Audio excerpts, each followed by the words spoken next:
Section 1. The Nuclear Theory Springfield as a Contamination Zone. There is something deeply, quietly wrong with Springfield. Not the kind of wrong you notice right away. Not the kind of wrong that announces itself with a dramatic music sting or a character turning to the camera and explaining the situation. It is the kind of wrong that hides in plain sight, buried under 3.5 decades of laughter and couch gags and Bart writing lines on a chalkboard, slowly accumulating until one day you sit down, really sit down, and start paying attention to the details, and the details start paying attention back. So settle in, get comfortable, let the night go quiet around you. Because what we are going to do over the next 4 hours is take a long, slow, careful walk through the most analyzed, most theorized, most obsessively documented animated television series ever made. We are going to follow the threads that the show left hanging. We are going to read the evidence that has been sitting in plain sight for decades.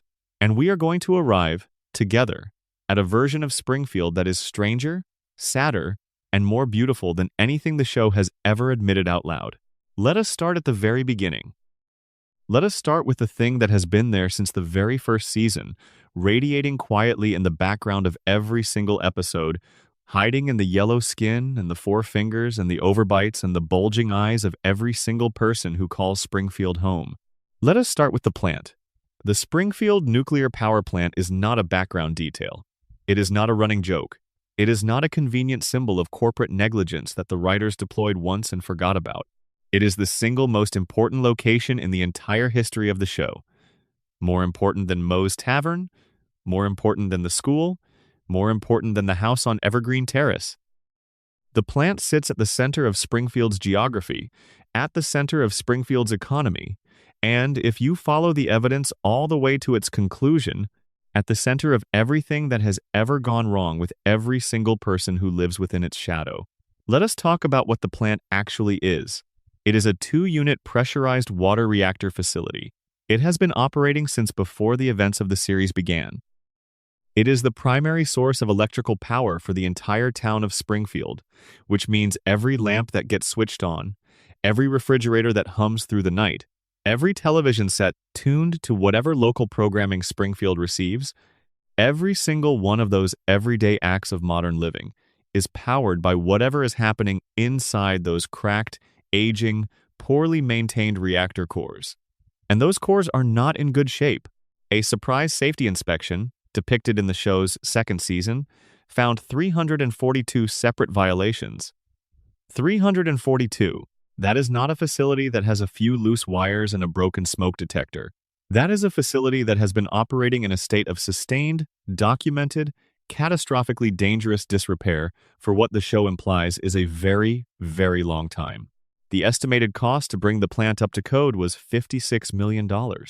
Charles Montgomery Burns, the facility's owner, a man whose personal fortune is calculated in the billions, refused to spend it. He did not refuse because he could not afford it. He refused because spending that money would have required admitting that the problems existed. And admitting that the problems existed would have opened a door that Burns had spent decades keeping shut, a door behind which sat a very uncomfortable question about what those problems had already done to the people living in the town below. Now, let us talk about the specific nature of those violations, because the show does not keep them vague. The show tells you exactly what is wrong with this facility, and what it tells you is not minor. Radioactive waste is being dumped directly into bodies of water. Radioactive waste is being left on children's playgrounds. Plutonium rods are being used as paperweights on desks in the administrative offices. Cooling towers have developed cracks that were patched not with any kind of approved industrial sealant, but with a wad of chewing gum. There are glowing, luminous rats living inside the walls of the facility, rats whose bodies emit visible light because they have absorbed so much radiation that their biology has been physically altered. And then there is the detail that the show drops once, casually, and never mentions again. Human skeletons in the basement, actual human bones, inside a functioning nuclear reactor facility. The show frames this as a passing visual gag, one of dozens of violations that the inspector ticks off his clipboard. Nobody in the episode stops to ask who those people were. Nobody asks how they came to be there. Nobody asks whether their presence inside the walls of a nuclear plant constitutes some kind of extraordinary, terrifying, answerable for crime. The skeletons appear. The camera moves on, Springfield moves on, and the man responsible for ensuring that none of this happens, the safety inspector whose entire job description is to stand between the plant's radioactive core and the people of Springfield, is Homer Simpson. The show's own creator has stated on record that Homer has an IQ of 55. 55. For context, that places him in the range of what clinical psychology categorizes as a moderate intellectual disability. He is not unintelligent in the comedic, endearing way of a sitcom character who fumbles through situations but ultimately has his heart in the right place. He is genuinely, measurably, documentably, cognitively impaired. And in a later season, the show provides an explanation for why. An explanation that makes the nuclear contamination theory not just plausible but nearly airtight. Homer has a crayon lodged in his brain. A crayon.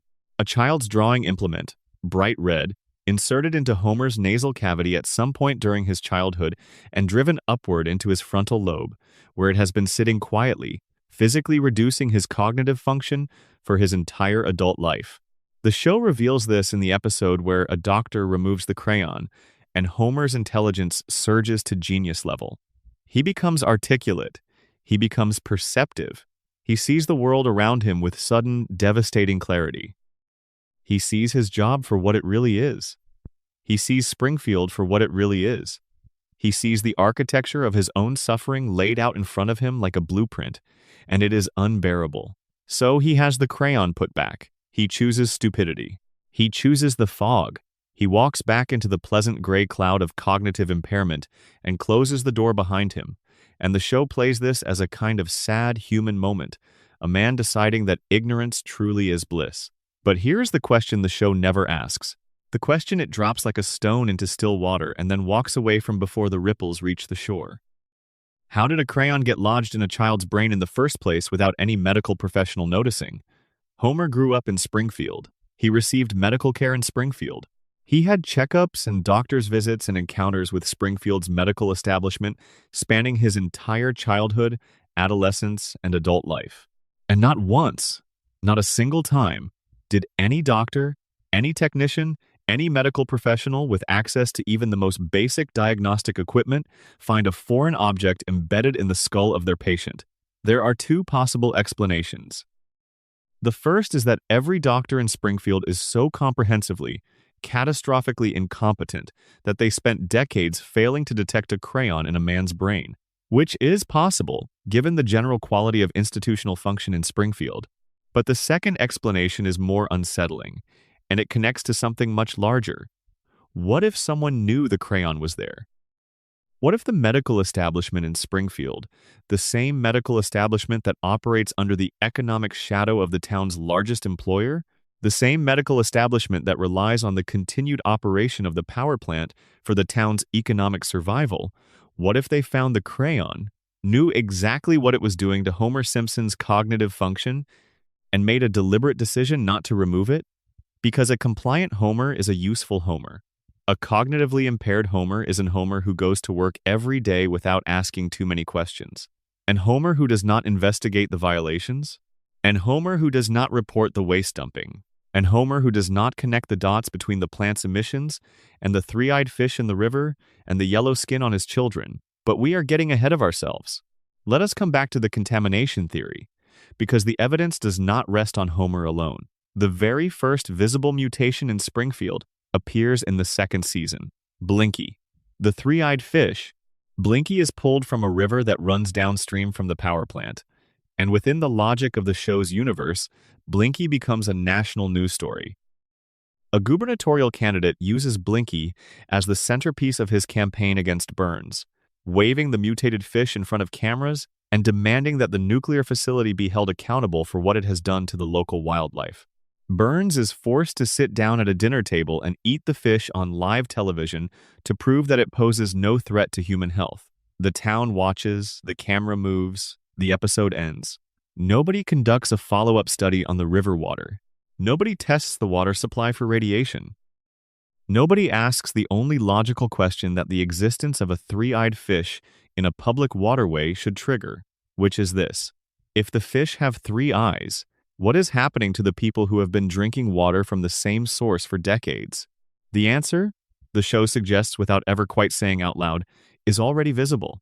You have been looking at it every single episode and accepting it as the natural order of things. The yellow skin, the four fingers on each hand, the overbites and the bulging eyes and the strangely shaped skulls and the hair that defies physics and gravity without the apparent use of any product whatsoever. These are not the aesthetic choices of a cartoon that needed a distinctive visual style, though they are certainly that too. Within the internal logic of the show's own universe, they are the visible markers of a population that has been living in a contaminated environment for generations. And the show gives you the data to test this hypothesis because it draws outsiders differently. When celebrity guest characters appear in Springfield, they look different from the residents. Not slightly different. Substantially different. Their proportions are more natural. Their eyes are more normally shaped. Their body geometry more closely resembles actual human anatomy. The show consistently renders people from outside Springfield with greater anatomical accuracy than it renders the people who live there. And the conventional explanation, the explanation that most viewers accept without much examination, is that this is simply the art style. This is just how The Simpsons looks. The character designs are a stylistic convention, not a narrative statement. But consider what that explanation requires you to ignore. Within the show's own world, within its own visual logic, there is a consistent, observable, repeatable difference between the physical appearance of Springfield residents and the physical appearance of people who come from outside Springfield. The people inside the contamination zone look one way. The people outside it look another way.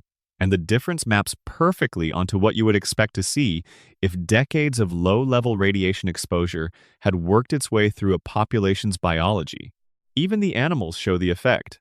Santa's little helper, the Simpson family dog, displays the same bulging eyes and proportional abnormalities as his owners. The family cat shows similar deviations from normal feline anatomy. Blinky the fish has three eyes. Springfield's wildlife is documentably, visibly, canonically affected by the plant's runoff.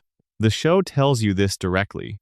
It hands you the three-eyed fish and says, here is what the radiation is doing to the living organisms in this environment. And then it expects you to believe that the humans drinking the same water, breathing the same air, living under the same cooling towers, have somehow been spared. The Springfield Files episode, which aired in the show's 8th season, provides what may be the most damning piece of evidence in the entire contamination argument, and it arrives wrapped in a comedic premise that makes it easy to laugh at and move past without sitting with what it actually means.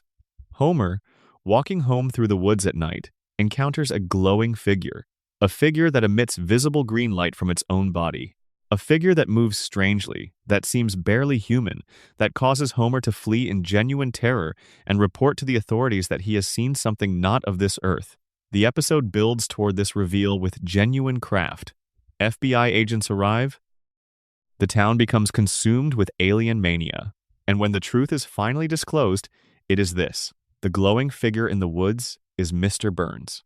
Burns has been undergoing a weekly medical treatment so intensive, so chemically extreme, so saturated with controlled radiation therapy that after each session, his entire body emits a visible green glow.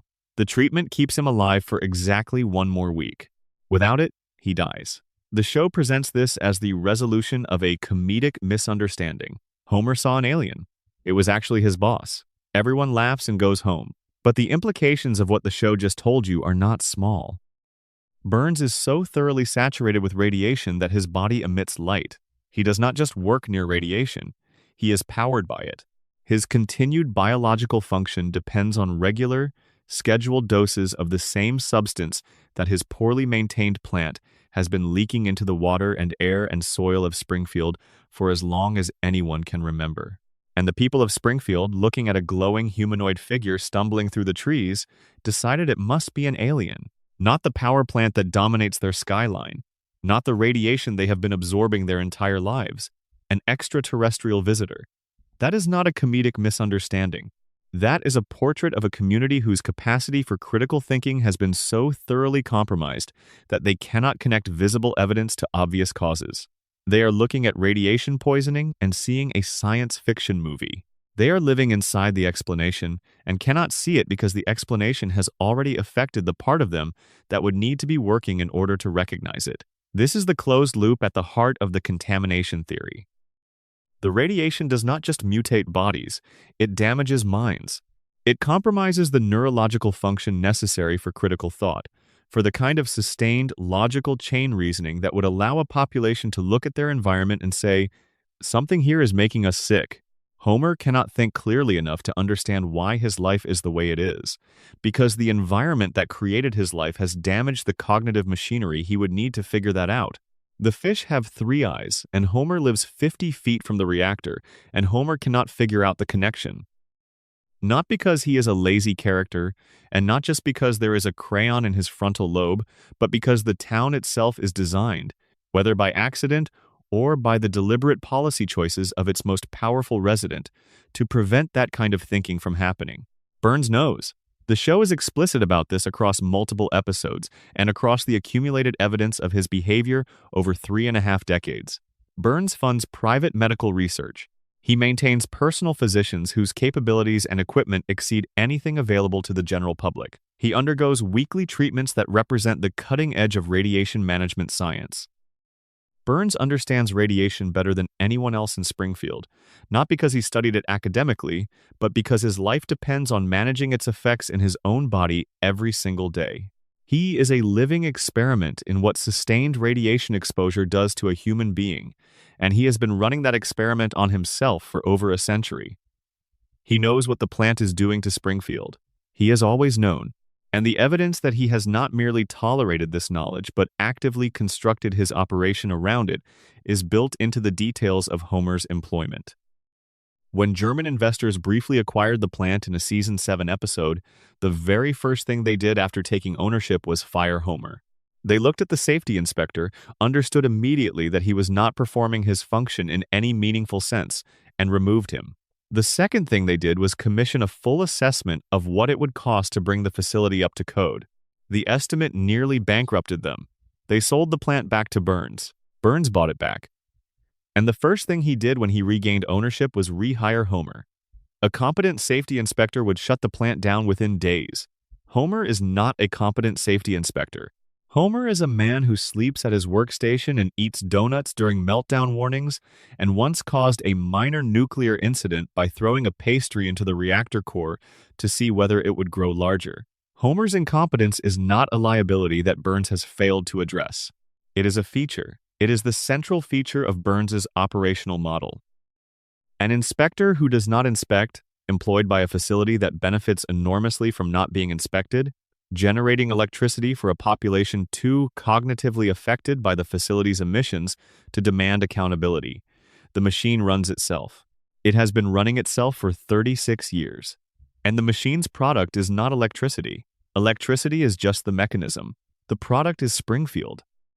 The product is a population of yellow-skinned, four-fingered, cognitively impaired, radiation-adapted human beings who live inside an environmental hazard zone, drink contaminated water, breathe contaminated air, and return to work every morning at the facility that is responsible for all of it, grateful for the jobs and incapable of understanding why their fish have 3 eyes.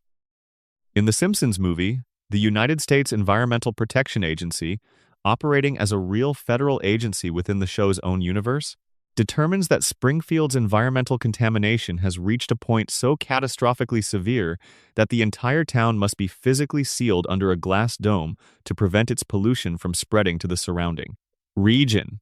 Think about what this means in practical terms.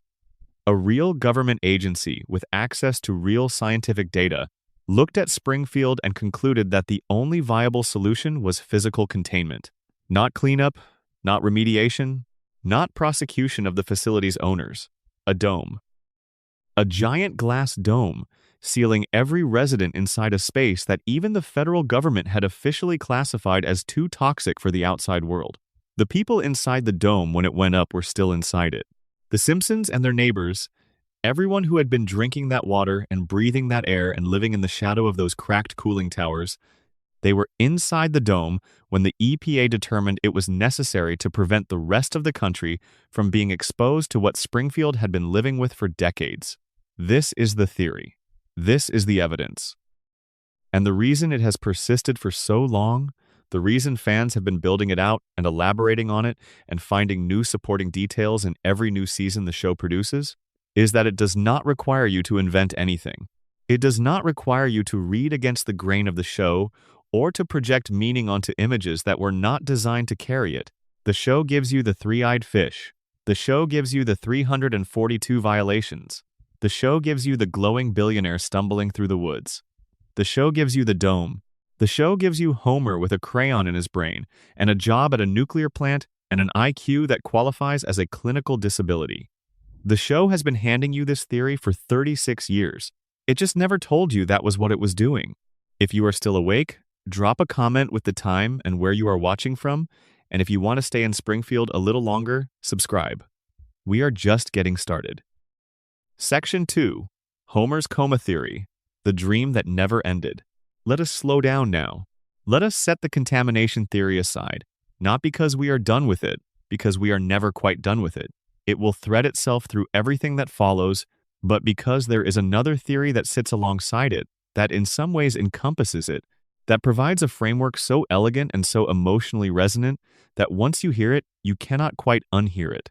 A theory that does not contradict the radiation hypothesis so much as it asks a deeper question. A question about whose reality Springfield actually is. The question is this: what if Springfield exists entirely inside the mind of a man who has been unconscious since 1993? The Homer Coma Theory. It is the most discussed, most debated, most internally consistent fan theory in the history of The Simpsons. It has been written about in newspapers and discussed in academic papers and addressed directly by the show's own executive producers.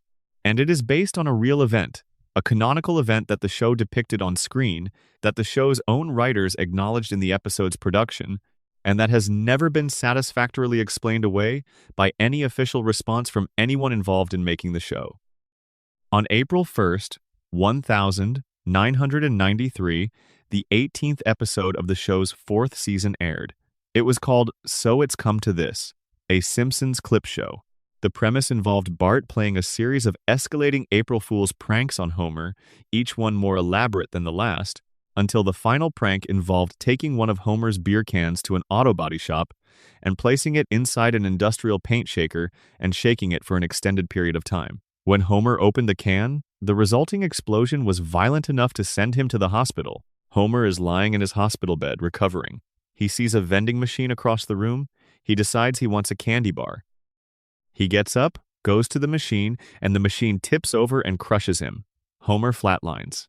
He enters a clinically unconscious state that the show explicitly identifies as a coma, a real coma. Not a dream sequence, not a cutaway, but a documented, medically described loss of consciousness that lasts for 7 weeks. The episode ends with Homer seemingly waking up. Bart is at his bedside, crying, confessing that the whole thing was his fault, and Homer springs awake and immediately begins strangling his son in that way he does. The family laughs, the credits roll. Everything goes back to normal, except for one detail. One detail that the show drops into the closing moments of the episode and then never revisits, never follows up on, never references again in any meaningful way across the 32 additional years of episodes that follow. In the final moments of that episode, Homer is informed by his doctors that he lost 5% of his brain function during the coma. 5%. Gone. Destroyed. Never coming back. Permanent neurological damage resulting from a medically induced state of unconsciousness lasting 7 weeks. And Homer's response to learning that he has sustained permanent brain damage is to laugh. He says he does not know why he is laughing. He just is. The family finds this delightful. Nobody finds it alarming. The episode ends, and the next week Springfield resets to its default state, and nothing about that lost 5% is ever addressed again. Unless, of course, it was never reset. Unless Homer never woke up at all. The basic structure of the theory, as it was originally proposed on an internet forum, is simple enough to state in a single sentence. Homer Simpson did not wake up from his coma in April 1993, and every episode that has aired since that date is a dream being generated by the unconscious mind of a man lying in a hospital bed in Springfield, General, losing brain function slowly while his family sits beside him and waits for him to open his eyes. It is simple to state. It is much less simple to dismiss. Let us start with the most obvious piece of evidence, the one that even casual viewers notice without ever knowing they are noticing it. The show changed after season 4. This is not a controversial observation.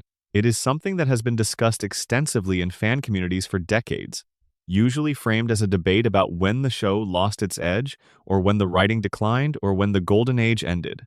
But the coma theory offers a different framing. The show did not change in season 4. Homer changed. And everything that followed reflected the mind that was generating the story, which was a mind that had just suffered significant neurological trauma and was operating at a meaningfully reduced capacity. Consider what the show looked like before the coma episode. The first 4 seasons of The Simpsons are grounded in a very specific kind of recognizable domestic reality. The storylines deal with things that real families deal with. Homer tries to quit smoking. Marge considers infidelity, briefly, carefully, and the episode handles it with more genuine emotional complexity than most live-action television of the era. Lisa develops a crush on a substitute teacher who represents everything her ordinary life does not offer her.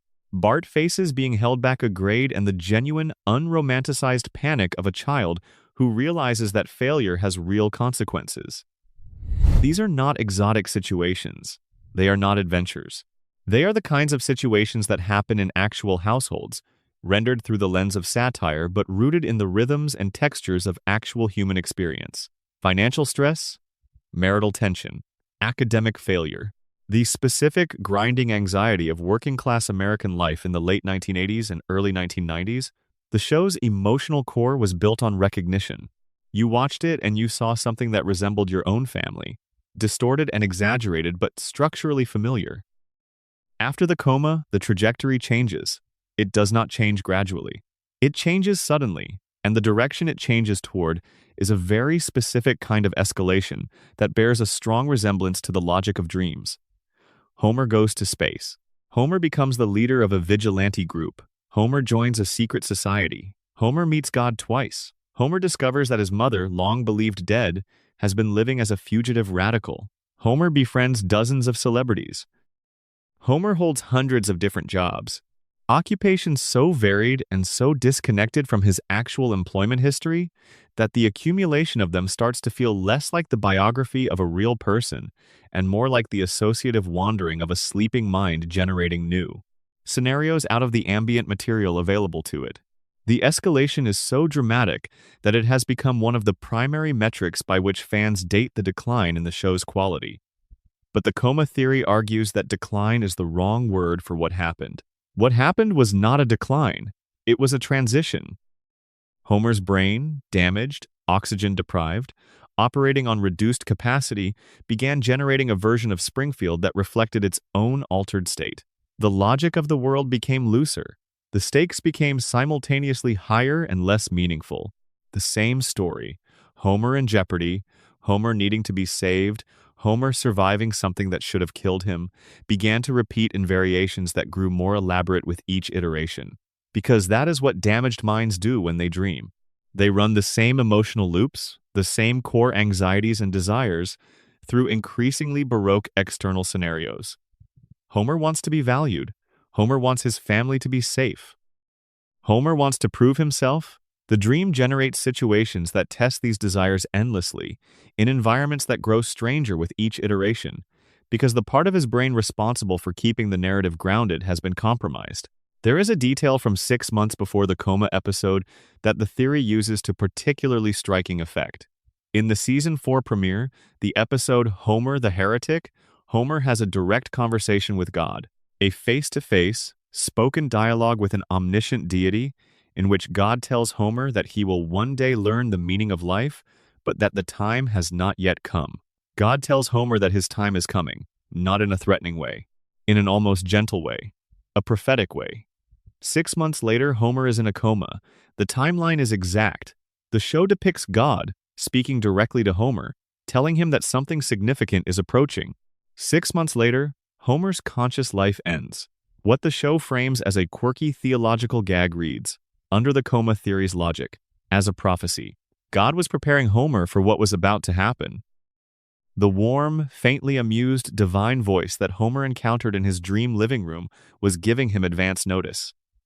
Your time in the waking world is nearly over. The dreaming is about to begin. Now let us address the aging problem, because this is where the coma theory becomes most compelling and most difficult to argue with. Nobody in The Simpsons ages. This is the single fact about the show that no rational explanation has ever satisfactorily resolved. Bart has been 10 years old since 1989. Lisa has been 8.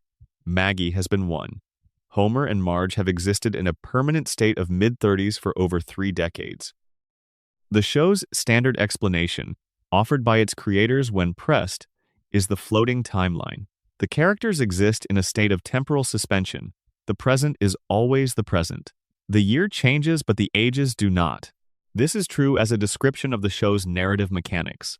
It is not an explanation for why this narrative mechanic is in place, and it provides no in-universe logic for how a family can live through 36 years of real-world time without a single child growing up. Every other theory that attempts to explain the aging freeze requires some extraordinary external mechanism. The radiation theory suggests that the nuclear contamination has altered the character's biology at the cellular level, producing a kind of mutation-induced stasis that prevents normal aging processes from occurring. This is internally consistent with the radiation narrative, but it requires a significant leap in terms of what radiation exposure actually does to human biology. The coma theory requires no such leap. It requires only this. Homer fell unconscious in 1993. His brain, in that unconscious state, generates a simulation of the life he left behind. And in that simulation, the people he loves cannot age, because they can only be whatever they were on the day he went under.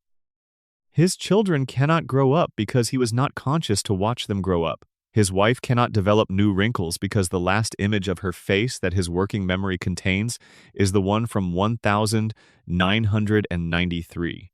His friends cannot change because his memory of them is frozen at the moment the vending machine fell. Dreams do not contain the passage of time. They contain a snapshot of a world, held in amber, run through endlessly in variations that never quite escape the basic parameters set by the last moment of waking consciousness. Homer's brain is doing exactly what a brain does when it loses access to new external information. It loops. It runs its last available data through infinite permutations of scenario and situation, never advancing the core variables, never updating the faces of the people it loves, because it has no new information to update them with. The children are always young because Homer will never see them grow up. Not in the dream. The dream is the only place they can be. There is something about the celebrity appearances in later seasons that the coma theory explains with particular elegance. Beginning roughly around the era following the coma episode, The Simpsons becomes progressively more saturated with famous faces. Actors and musicians and athletes and cultural figures cycling through Springfield in a steady stream that eventually begins to feel less like a creative choice and more like an ambient condition of the show's reality. Later seasons in particular are notable for the sheer frequency with which celebrities materialize in Homer's orbit, as if the show has replaced its original grounded-in-Springfield cast of characters with a rotating roster of famous names from outside it. The coma theory has a very specific explanation for this. A comatose brain in a hospital room is not isolated from external stimuli. It receives input through a compromised sensory channel. Sounds leak through. The television in the corner of the room, the conversations of nurses and visitors at the bedside, the radio playing somewhere down the hall. Fragments of names and voices and cultural references penetrate the fog of unconsciousness and get incorporated into the dream as raw material. Every celebrity who appears in Springfield is, under this reading, a voice or a name that Homer heard through the haze of his hospital room. His dreaming brain processed the fragment and wove it into the simulation, generating a scenario in which this voice belonged to a body, a face, a character who could interact with Homer's family in the world of the dream. The later seasons are not more celebrity-laden because Springfield became a more glamorous destination. They are more celebrity-laden because Homer's hospital room, over the years, absorbed more ambient cultural noise, and his brain incorporated all of it. The show itself has addressed this theory, which in itself tells you something. In the 34th season, An episode called Lisa the Boy Scout included what was described publicly as a deliberately leaked, fake deleted scene in which Homer wakes up from a long coma, and it is revealed that every outlandish episode was just a dream. This scene was produced. It was animated, it was voiced. It was complete enough to be circulated online in a way that caused genuine confusion among viewers and journalists who were not in on the joke. The producers subsequently explained that the scene was a hoax, that it had been created specifically as a deliberate red herring planted by the show's own writers as a meta-commentary on the fan theory's persistence. They animated a fake ending to the show. They created a scene in which the coma theory is explicitly confirmed, and then they said it was not real and moved on. But think about what it takes to produce an animated scene for a major network television show. Think about the budget, the voice recording sessions, the animation work, the editing. You do not do all of that for a throwaway bit unless the thing you are making the throwaway bit about matters to you. The show's writers created a fully realized animated confirmation of the coma theory, showed it to the world, and then said it was a joke. They showed you the truth and told you it was a lie. And the audience laughed, just like Homer laughed when he was informed he had permanently damaged 5% of his brain. The executive producer Al Jean addressed the theory directly in a 2015 interview, stating flatly that the coma theory is not true and dismissing it as fan speculation. But there are several things Al Jean did not address in that interview, and the omissions are as interesting as the statement itself. He did not explain why nobody in Springfield ages. He did not explain the dramatic tonal shift that occurs precisely at the episode where Homer falls into a coma. He did not explain the God conversation from 6 months before the coma episode, or why the show's God told Homer that his time was coming and was then proved right 6 months later.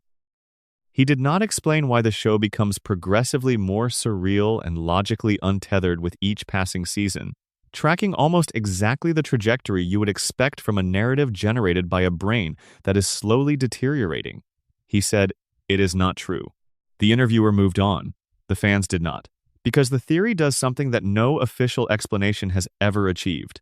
It makes the show make complete, total, internally consistent sense. Every anomaly resolves under its logic. The aging freeze is explained. The tonal shift is explained. The celebrity flood is explained. The reset button that erases consequences between episodes is explained. The escalating surrealism is explained. Homer's miraculous ability to survive anything and recover from everything is explained, because nothing is happening to his body. His body is in a hospital bed.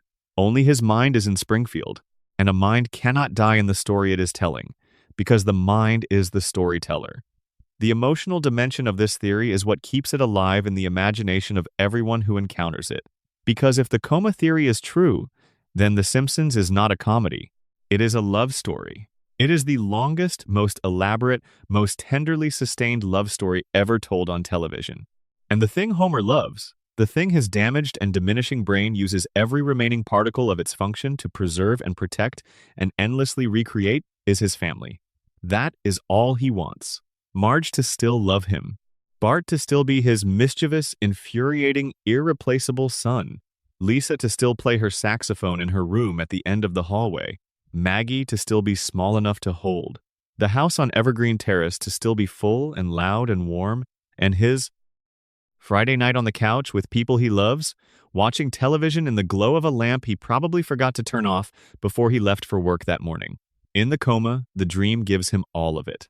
His family preserved at the exact moment he last saw them. His children never growing older, never leaving, never becoming strangers he has to learn all over again. His wife never changing, never doubting, never looking at the man in the hospital bed and making the calculation that people sometimes make when time passes and reality reasserts itself. Homer's coma dream is not a nightmare. It is the only heaven a man like Homer Simpson would ever think to ask for. Not golden clouds and celestial music, just the house, just the family, just another ordinary day in Springfield that never quite ends. Because every time the credits roll, the dream simply begins again. And every time Homer survives something impossible, every time a catastrophe resolves without permanent consequence, every time reality bends around him in a way that conveniently returns everything to normal, it is not lazy writing. It is Homer's brain refusing to let the story reach its conclusion. Because if the story ends, if the dream finally collapses, If the simulation runs out of material and goes dark, then Homer has to wake up. And waking up means finding out how many years have passed, how old his children are now, whether Marge is still there, whether anyone is still sitting beside the bed, or whether the chair has been empty for a long time, or worse, not waking up at all. The dream continues. It has been continuing since April 1993, and every episode that has aired since then, every couch gag and every guest star and every moment of impossible, joyful, indestructible family love has been a letter written by an unconscious father to the children he cannot reach, in a language made entirely of hope. Section 3. Who really shot Mr. Burns? The case that was never closed. The summer of 1995 belongs to Springfield, not to any particular season of television, not to any cable news event or cultural moment that you might point to as the defining story of those months. To Springfield, to a question that an animated sitcom posed to the entire country and then watched the country try to answer. A question that has technically been answered, officially, canonically, by the show's own producers and the show's own characters, and yet somehow still feels, 3 decades later, like a case that was closed before it was solved. Who shot Mr. Burns? Let us go back to the beginning, because this story deserves to be told slowly and carefully, the way a good detective story is told. Starting not at the shooting but at the conditions that made the shooting inevitable. Charles Montgomery Burns had, by the events of the season 6 finale, systematically antagonized every single person in Springfield. This is not hyperbole. The episode takes its time establishing, with almost methodical thoroughness, that Burns had given every significant character in the show's universe a personal, specific, unambiguous reason to want him dead. He stole an oil well from beneath Springfield Elementary, gutting the school's already threadbare budget and destroying the programs and resources that the children depended on. He drove Moe's Tavern into bankruptcy by manipulating the local economy, taking away the one gathering place where Springfield's working class found community and comfort. He created a sinkhole that swallowed the Springfield retirement castle, displacing the elderly residents who lived there, including Homer's own father. He injured Santa's little helper, the Simpson family dog, in an incident that the show depicts with enough detail to make it feel genuinely cruel rather than incidental. And then, for the finale, he built a device, a large mechanical sun-blocking disc, positioned to cast a permanent shadow over Springfield, cutting off the natural sunlight to the entire town. Not because he needed to, not because there was any practical benefit to the town being in shadow, but because blocking the sun would force every resident of Springfield to depend entirely on electrical power for their light, and their electrical power came from his plant, and he wanted them completely, inescapably dependent on him. Burns literally tried to steal the sun from Springfield. He looked at a living community of thousands of people and decided that the most efficient way to maximize his hold over them was to remove their access to the most fundamental free resource available to every living thing on the planet. And he did it. He actually did it. The disc went up, Springfield went dark, and Burns stood in his office, satisfied, with the kind of satisfaction that comes from a man who has spent a century building towards something and has finally arrived. When Smithers, his devoted assistant, and the one person in Springfield who had spent his entire professional life protecting Burns from his own worst impulses, protested the sun-blocking scheme, Burns fired him, on the spot. Burns dismissed the one person standing between him and his own bottomless capacity for harm. The town gathered for a public meeting. Every character with any meaningful presence in the show's world was there. Every single one of them had a motive. Every single one of them was angry.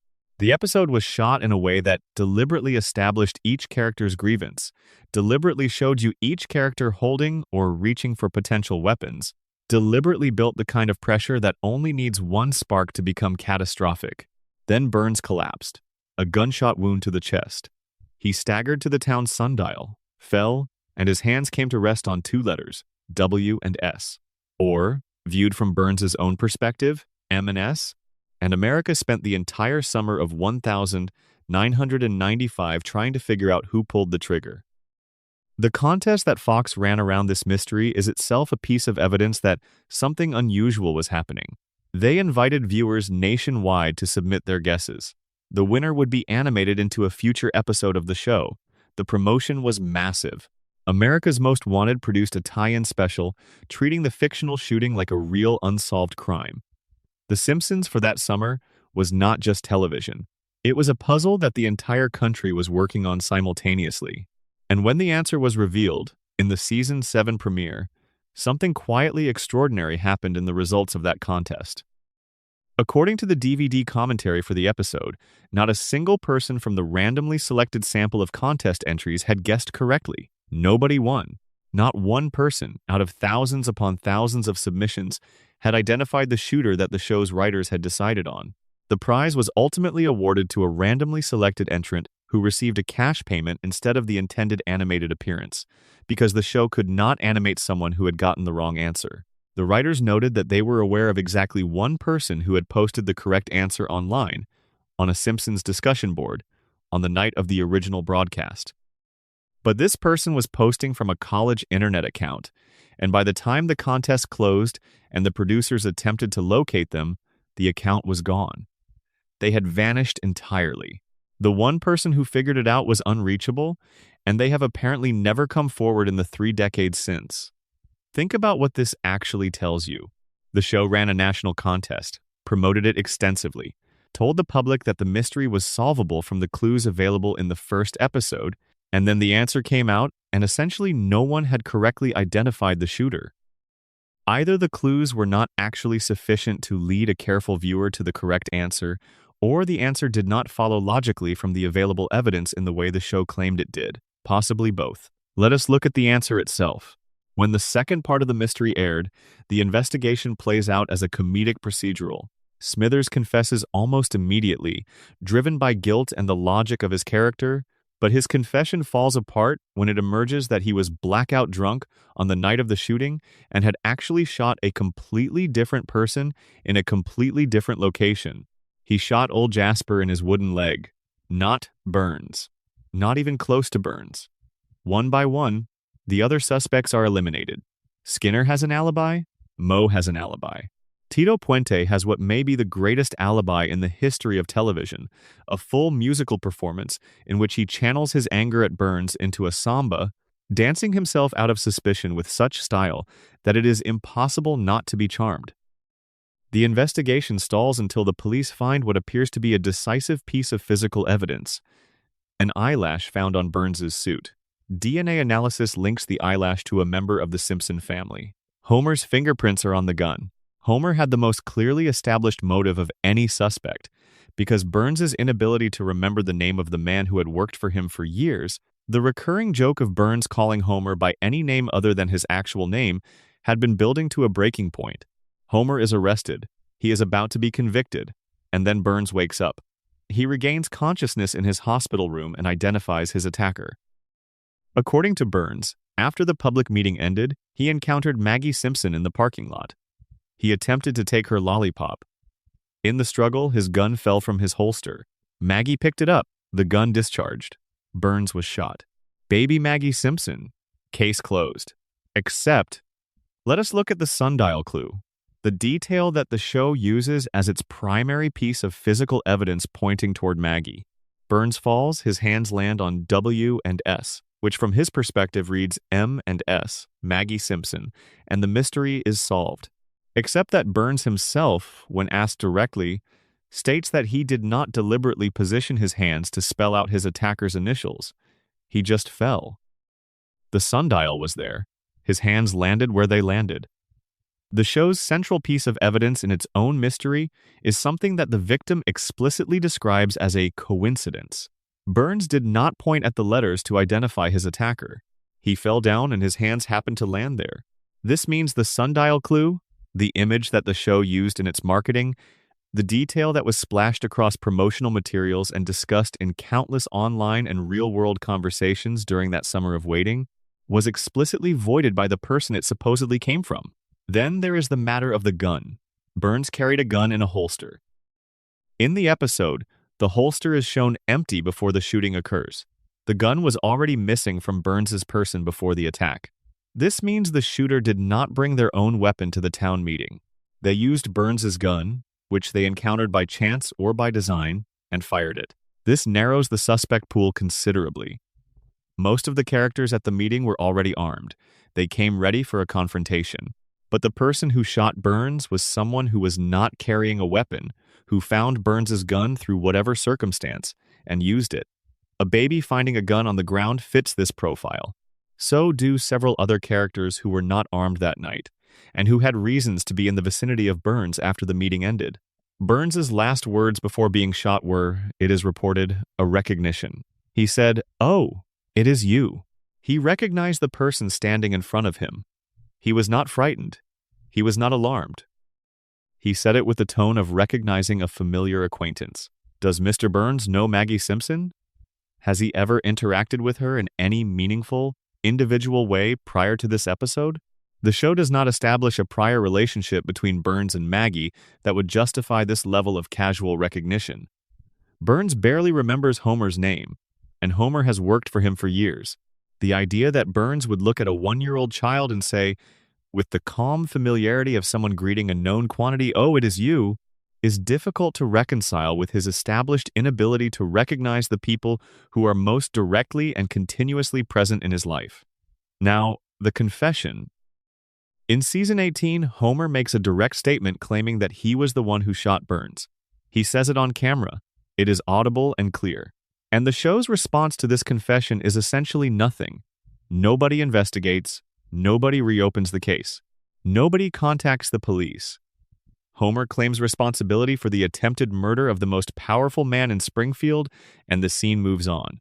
Either Homer is lying, which is entirely within his established character, or the original verdict was wrong, and Homer is the only person in Springfield honest enough or damaged enough to say what actually happened. The Marge theory deserves its own extended consideration because it is the one that holds together most structurally. Marge is a devoted mother. She watched Burns destroy her children's school, injure her family's dog, and systematically remove every resource and comfort from the community she cares for. She had a clear motive. She is emotionally capable of acting on it in a way that Homer's impulsive character might actually make less likely, because Marge plans, Marge thinks ahead, Marge acts with purpose when the people she loves are threatened. And Burns, in a previous episode, fell for Marge. He developed what the show depicted as a genuine infatuation with her.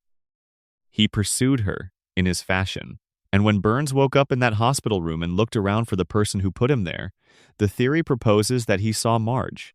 He recognized her. He said, "Oh, it is you." And then, because whatever dark and twisted emotional logic Burns operates under does not extend to destroying the woman he found himself caring for, he misdirected.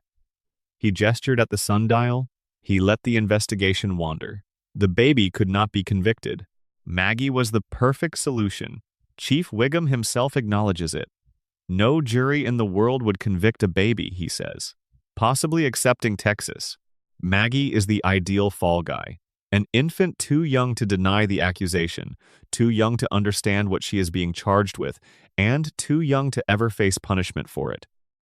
If someone in Springfield's power structure, or if Burns himself, wanted to protect the real shooter, pointing at Maggie resolved everything cleanly and permanently. The final shot of the episode has been discussed so many times that it has become almost iconic in its ambiguity. Everyone has left the room. Maggie is alone. She looks around carefully, methodically, making sure she is not being observed. And then she moves her pacifier in a deliberate motion that mimics pulling a trigger. The show wants you to read this as confirmation. Maggie did it, she knows she did it, and even as a 1-year-old child, she is capable of a kind of dark, private acknowledgement of what she has done. But the behavior is equally consistent with something else entirely. Maggie witnessed someone shoot Burns.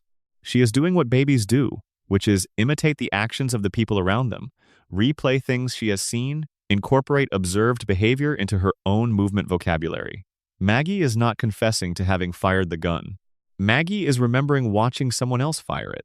The show produced a complete alternate ending in which Smithers was revealed as the shooter. Not a rough cut or a sketch. A fully animated, fully voiced, complete alternative conclusion to the mystery.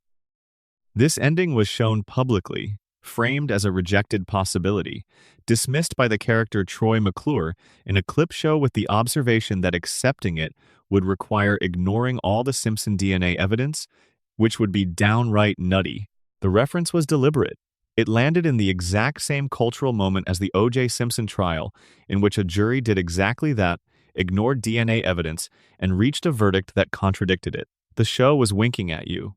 It was reminding you that DNA evidence gets ignored all the time. It was telling you, with a directness, that the official answer does not match, that the official answer is not necessarily the one the evidence demands. The clues point where the people in power want them to point. The case was closed. But closed and solved are very different things. And Springfield, more than most places, knows the difference. Section 4. The Secret Life of Maggie Simpson. The most dangerous baby in Springfield. Let us talk about silence. Specifically, let us talk about the silence of someone who has chosen not to speak. Because there is an enormous difference between a person who cannot say something and a person who has decided not to say it. One of those people is limited by their biology.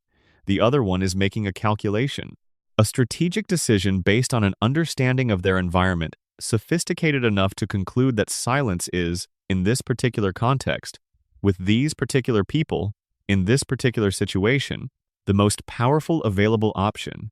Maggie Simpson is 1 year old. She has been 1 year old for 36 years.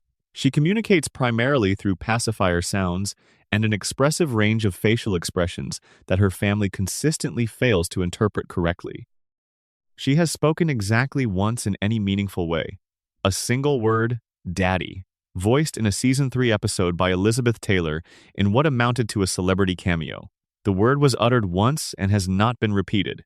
For 36 years of television history, the youngest member of the Simpson family has sat in her high chair and watched the world through enormous eyes and said absolutely nothing about any of it.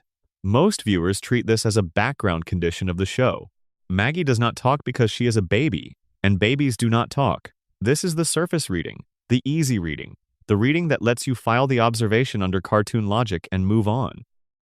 But consider the evidence. Consider what Maggie has done in those 36 years of silence. Consider what she has accomplished without saying a word. And then consider whether the silence is a limitation or a weapon. She shot a billionaire.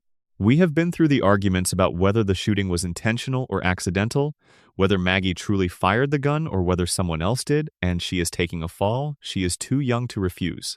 But the official verdict, the one the show settled on, is that Maggie Simpson encountered the most powerful man in Springfield in a parking lot and left him with a bullet wound serious enough to put him in a coma. Whether she meant to or not, a 1-year-old child altered the entire trajectory of Springfield's most significant power relationship through a single physical act. And the aftermath? Completely free of consequences for her, zero. The legal system shrugged. The investigation moved on. Burns recovered and was too strategically motivated, or too emotionally compromised, to press charges. Maggie walked away from what could have been the defining crime of the decade without a scratch. She led a daycare rebellion. In a 2012 theatrical short film that was nominated for an Academy Award, Maggie was placed in a daycare facility run with the kind of authoritarian efficiency that real institutions use to manage large numbers of small bodies. Inside this facility, she encountered something she wanted to protect, a caterpillar on the verge of metamorphosis. The bully of the daycare wanted to destroy it. What followed was not a lucky accident or a random sequence of events that happened to go in Maggie's favor. It was a sustained, intelligent, multi-step campaign in which Maggie assessed her environment, identified every obstacle between her and her goal, developed contingency plans for when initial approaches failed, predicted the behavior of the bully and the staff with enough accuracy to use their reactions against them, and ultimately succeeded in getting the butterfly out of the facility and into the open air. She accomplished this without speaking, without walking reliably, with the motor skills of a 1-year-old body that can barely stay upright. Her physical capabilities were severely limited. Her cognitive capabilities were apparently not. This is the core of what makes Maggie genuinely extraordinary, rather than just a background character with a few good moments. She operates at a cognitive level that her physical development cannot support, and she succeeds despite that disparity because the intelligence compensates for every physical limitation the body imposes. She falls, she stumbles, she crawls when she should be running, but every decision she makes is correct. Every calculation she performs yields an accurate result. Every assessment of threat and opportunity proves accurate. She is not lucky. She is precise. The show has tested Maggie's intelligence on multiple occasions, and the results, while varying by episode and framed consistently as quick jokes rather than serious narrative developments, point in the same direction. Maggie's cognitive abilities exceed what standardized measurement instruments are designed to assess. She registers at the far end of what the tests can reach. The show plays this as a throwaway gag, a cutaway that gets a laugh and is immediately forgotten. But the pattern across multiple episodes is not a coincidence. The show keeps giving you data points that point in the same direction, and the direction is this. Whatever is happening inside Maggie Simpson's head, it is not ordinary. Now consider the silence again, not as a limitation but as a decision. Look at what happens to intelligent women in this family. Lisa Simpson, genius-level IQ, one of the most academically gifted children in Springfield's history.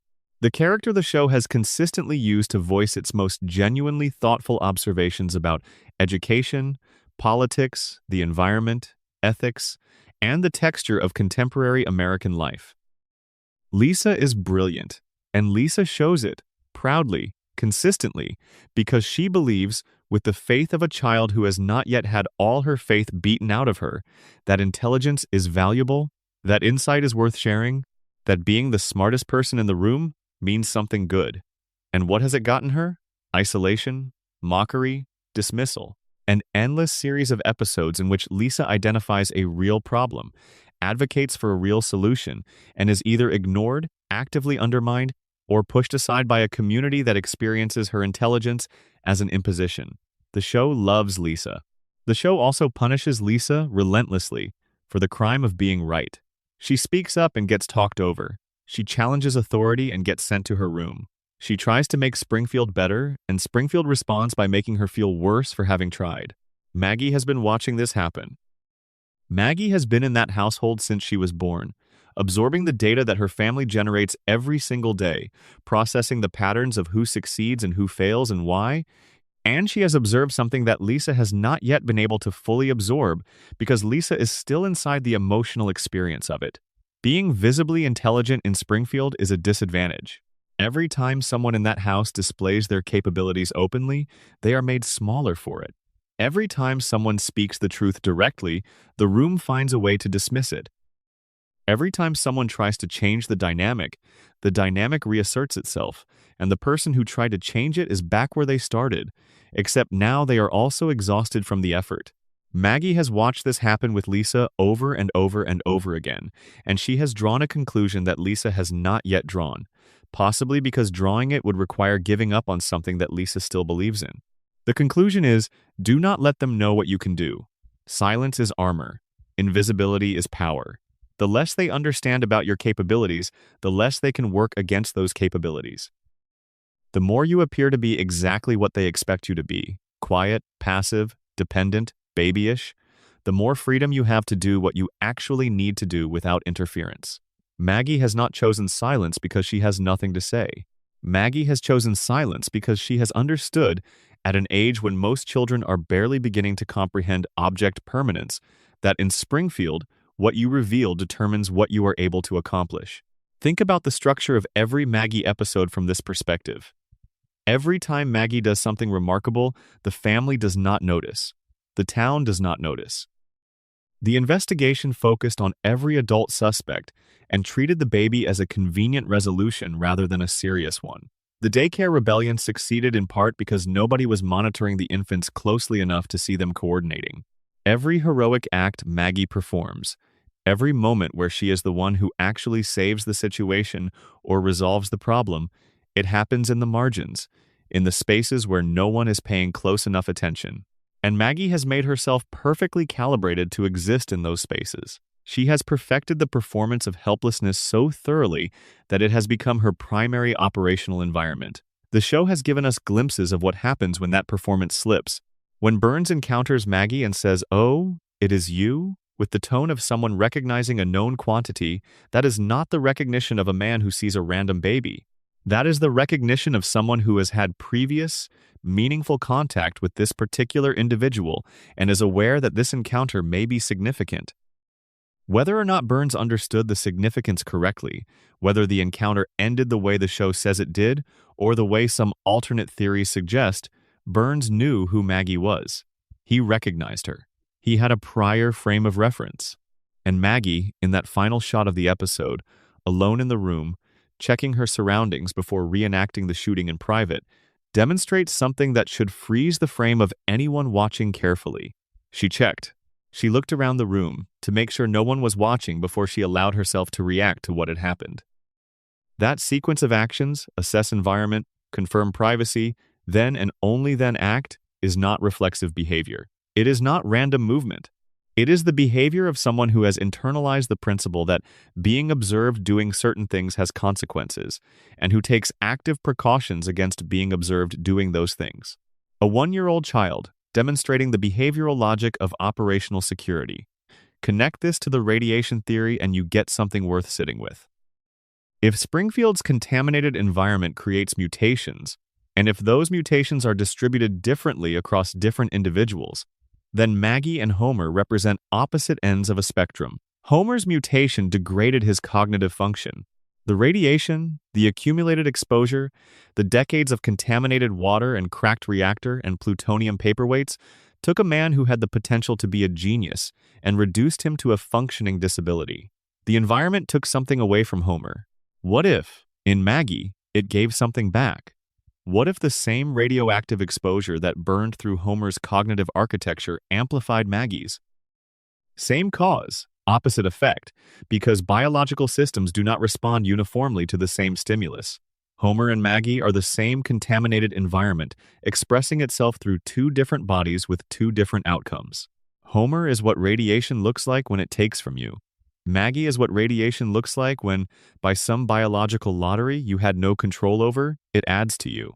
And if the coma theory is true, if Homer is dreaming, if every episode is the product of an unconscious father trying to hold onto a world he can no longer inhabit, then Maggie's extraordinary intelligence takes on a meaning that is almost too tender to look at directly.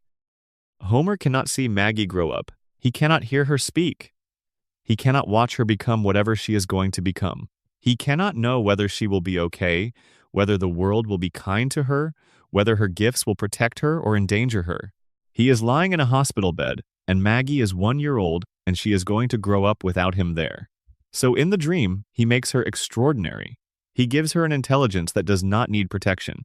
He makes her capable beyond her years, beyond her body, beyond what any force in Springfield could reasonably contain. He gives her everything she would need to survive without him, bundled up in the body of a baby who sits quietly in her high chair and watches the world through enormous knowing eyes. And the knowing is Homer's knowing, projected onto the child he loves, because in the dream he can make her as invincible as he needs her to be. Her silence is not a mystery to be solved. Her silence is a father's prayer for a child he is afraid to lose. But in Springfield, in the waking Springfield, the one that may or may not be real, the silence is something else. It is the most disciplined, most sustained, most deliberately maintained strategic choice that any character on the show has ever made. 36 years of silence from someone who has, demonstrably, more than enough to say. Maggie Simpson is 1 year old. She cannot walk without falling. She cannot speak beyond a few sounds. She has shot a man and led a revolution and protected the innocent and solved problems that adults could not navigate, and she has done all of it without once letting anyone see her coming. The smartest person on Evergreen Terrace sits in a high chair and watches the world through those enormous eyes and says nothing. And whatever she is planning, whatever she has been building toward behind 36 years of deliberate silence, Springfield will not see it coming. Nobody will. That is exactly how she designed it. Section 5. Mr. Burns and the Architecture of Immortality. Charles Montgomery Burns is, by any reasonable estimate, well over 100 years old. This is not speculation. This is a conclusion that follows directly from the canonical details the show has established about his biography across hundreds of episodes, details that the show presents casually, as background color or throwaway references, without ever dwelling on the extraordinary implication of what it is telling you. Burns references personal memories from before the turn of the 20th century. He describes events from the early 1900s as lived experience rather than historical knowledge. He has talked about working relationships with people who died before anyone currently alive was born. He served in the Second World War in a capacity that the show depicts as both real and morally complicated, and the war ended in 1945, which places Burns in his adult years at least 80 years ago. By the most conservative possible reading of the show's timeline, Burns is somewhere north of 100 years old. By the more expansive readings that the show's multiple flashback episodes suggest, he might be approaching or exceeding 140. And he functions. That is the thing. He does not merely exist, persisting in the way that very old people sometimes persist. Physically diminished but present. He runs a multi-billion-dollar corporation with the strategic acuity of someone in their prime. He manipulates municipal politics. He orchestrates multi-layered schemes that require sustained planning, complex calculation, and a working understanding of systems, legal, financial, regulatory, technological, that change significantly from decade to decade. His body is frail. His grip is famously weak. He once lost an arm wrestling contest to a small child. But his mind, that razor-edged, perfectly preserved instrument of institutional power, that mind has not aged the way his body has. How? The Springfield Files episode gives you the mechanism. We have discussed the glowing woods encounter already, but let us go deeper into what the show is actually telling you about how Burns has managed to remain alive for over a century. The weekly medical treatment. The regimen so intense, so chemically extreme, so saturated with radiation therapy that it causes his entire body to emit a visible green glow from the inside. The treatment is administered on a precise weekly schedule. Miss one session and Burns dies. The margin for error is exactly zero. This is not aging gracefully. This is not the luck of good genetics or the benefit of clean living. This is industrial-grade biological maintenance. Burns is not alive in any natural sense. He is kept alive through an ongoing, non-negotiable series of medical interventions that have to be administered with the precision of a mechanical system. His life is sustained the way an aging piece of machinery is sustained, through scheduled service, through replacement of failing components, through the continuous application of external inputs that the system can no longer generate on its own. And the inputs are radioactive.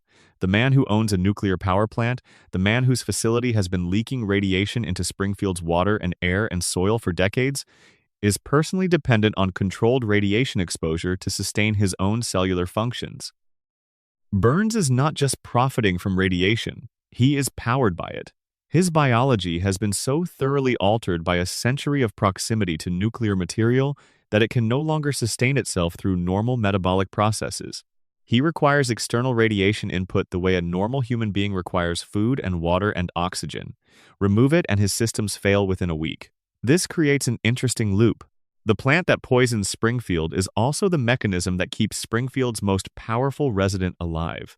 Burns cannot shut the plant down, cannot clean it up, cannot allow it to be properly regulated, not just because it generates profit, but because the plant is his life support.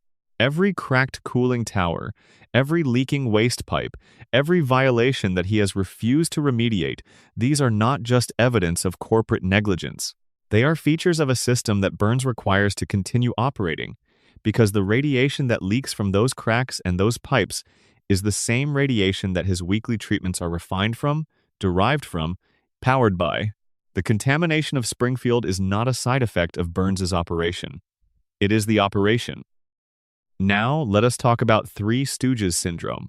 This is one of the most famous scenes in the entire run of the show, quoted endlessly, beloved for its absurdist comedy, and almost never examined for what it is actually saying. A doctor informs Burns that he has every disease known to medical science, every single one, simultaneously, all present in his body at the same time. Cancers and viruses and bacterial infections and autoimmune conditions and degenerative diseases, all coexisting inside one ancient, frail, poorly dressed body. And yet Burns is not dying from any of them. Because they are all present at once, the doctor explains, they have achieved a state of perfect equilibrium. Each disease cancels out the progression of every other disease. It is like three people trying to get through a doorway at the same time. None of them can get through. The gridlock prevents any single illness from advancing. Burns is, paradoxically, the sickest man alive and also functionally indestructible, because everything that should kill him is being blocked by everything else that should kill him. The show plays this as pure comedy. It is one of the great absurdist gags of the series. But the radiation theory suggests that what is actually being described is something more specific and more structured than random biological chaos. The weekly treatments are not just keeping Burns alive in a general sense. They are actively managing the disease equilibrium. They are the control mechanism, adjusting the balance between competing pathologies, the way a nuclear reactor adjusts the balance between fission reactions, preventing any single process from gaining dominance and causing a catastrophic cascade. Burns's body is a reactor. His diseases are the fission products, constantly being generated, constantly threatening to overwhelm the system, constantly held in check by the carefully calibrated management of his treatment schedule. And Smithers, who manages that schedule with an obsessiveness that the show has always framed as personal devotion, is the operator standing at the control panel, keeping the rods adjusted, preventing the meltdown. Smithers' devotion to Burns has always been one of the show's great one-sided love stories, depicted with a melancholy that the comedy never quite obscures. Smithers clearly cares for Burns with an emotional intensity that goes far beyond professional loyalty. But there is another dimension to this devotion that the show has established across multiple episodes without ever quite foregrounding it. Smithers is the only person who fully understands how Burns's medical maintenance actually works. He knows the schedule, he knows the dosages, he knows the providers, he knows what happens if any element of the protocol is disrupted. Without Smithers, Burns is dead within a week. Not metaphorically dead in the sense of being lost without his most capable assistant. Literally dead. His disease equilibrium collapses, his weekly treatment is missed, and every illness in his body surges forward simultaneously. Smithers is not just devoted to Burns. Smithers is keeping Burns alive through logistical competence. His loyalty is not merely emotional. It is biological. He is the caretaker of the machinery that sustains Burns's existence, and he knows it, and the show has established, in moments of surprising emotional clarity amid the comedy, that Smithers knows what his absence would mean. Burns knows this too, and it tells you something important about the nature of their relationship. Burns treats Smithers appallingly. He dismisses him, condescends to him, occasionally fires him in moments of pique and then takes him back when the practical consequences of his absence become apparent. Burns is not kind to Smithers. He is not grateful in any visible way, but he keeps him close. He has kept him close for decades. Because whatever Burns thinks of Smithers personally, he understands that Smithers represents something that cannot be easily replaced. The one human being in Springfield who knows exactly which components of Burns's impossible survival system need to be maintained and how and when. The historical dimensions of Burns's age add another layer to the immortality question. He knew Howard Hughes. He attended Yale. He served in the Second World War, in ways the show has depicted as morally complicated and deliberately vague. He has referenced the Gilded Age as personal experience rather than historical era. He possesses what the show has established is a stolen trillion-dollar bill from the United States government, a relic from a wartime misappropriation that has been in his possession for the better part of a century. The Burns family itself is another thread worth following. The show has established that Burns's wealth is not self-made in the entrepreneurial sense. It is inherited. It is dynastic. The Burns family fortune predates the Industrial Revolution, predates the structures of modern American capitalism, predates many of the legal and regulatory frameworks that govern wealth in the contemporary world. The Burns dynasty has been in continuous operation for what the show implies is a very long time, longer than most American institutions, longer than the country itself in its current form. And this raises a question that the show never directly addresses, but that the accumulated evidence raises implicitly. Is Burns unique? Is his extraordinary longevity a personal achievement, the result of his own intelligence and resources applied to the specific problem of not dying? Or has the Burns family always found ways to extend the lifespans of its patriarchs beyond normal human limits?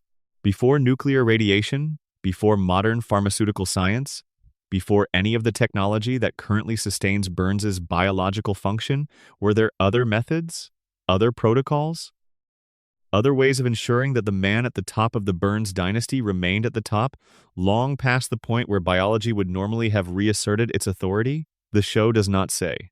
But it does establish that the kind of continuous, multi-generational control the Burns family has maintained over their fortune does not happen through normal succession.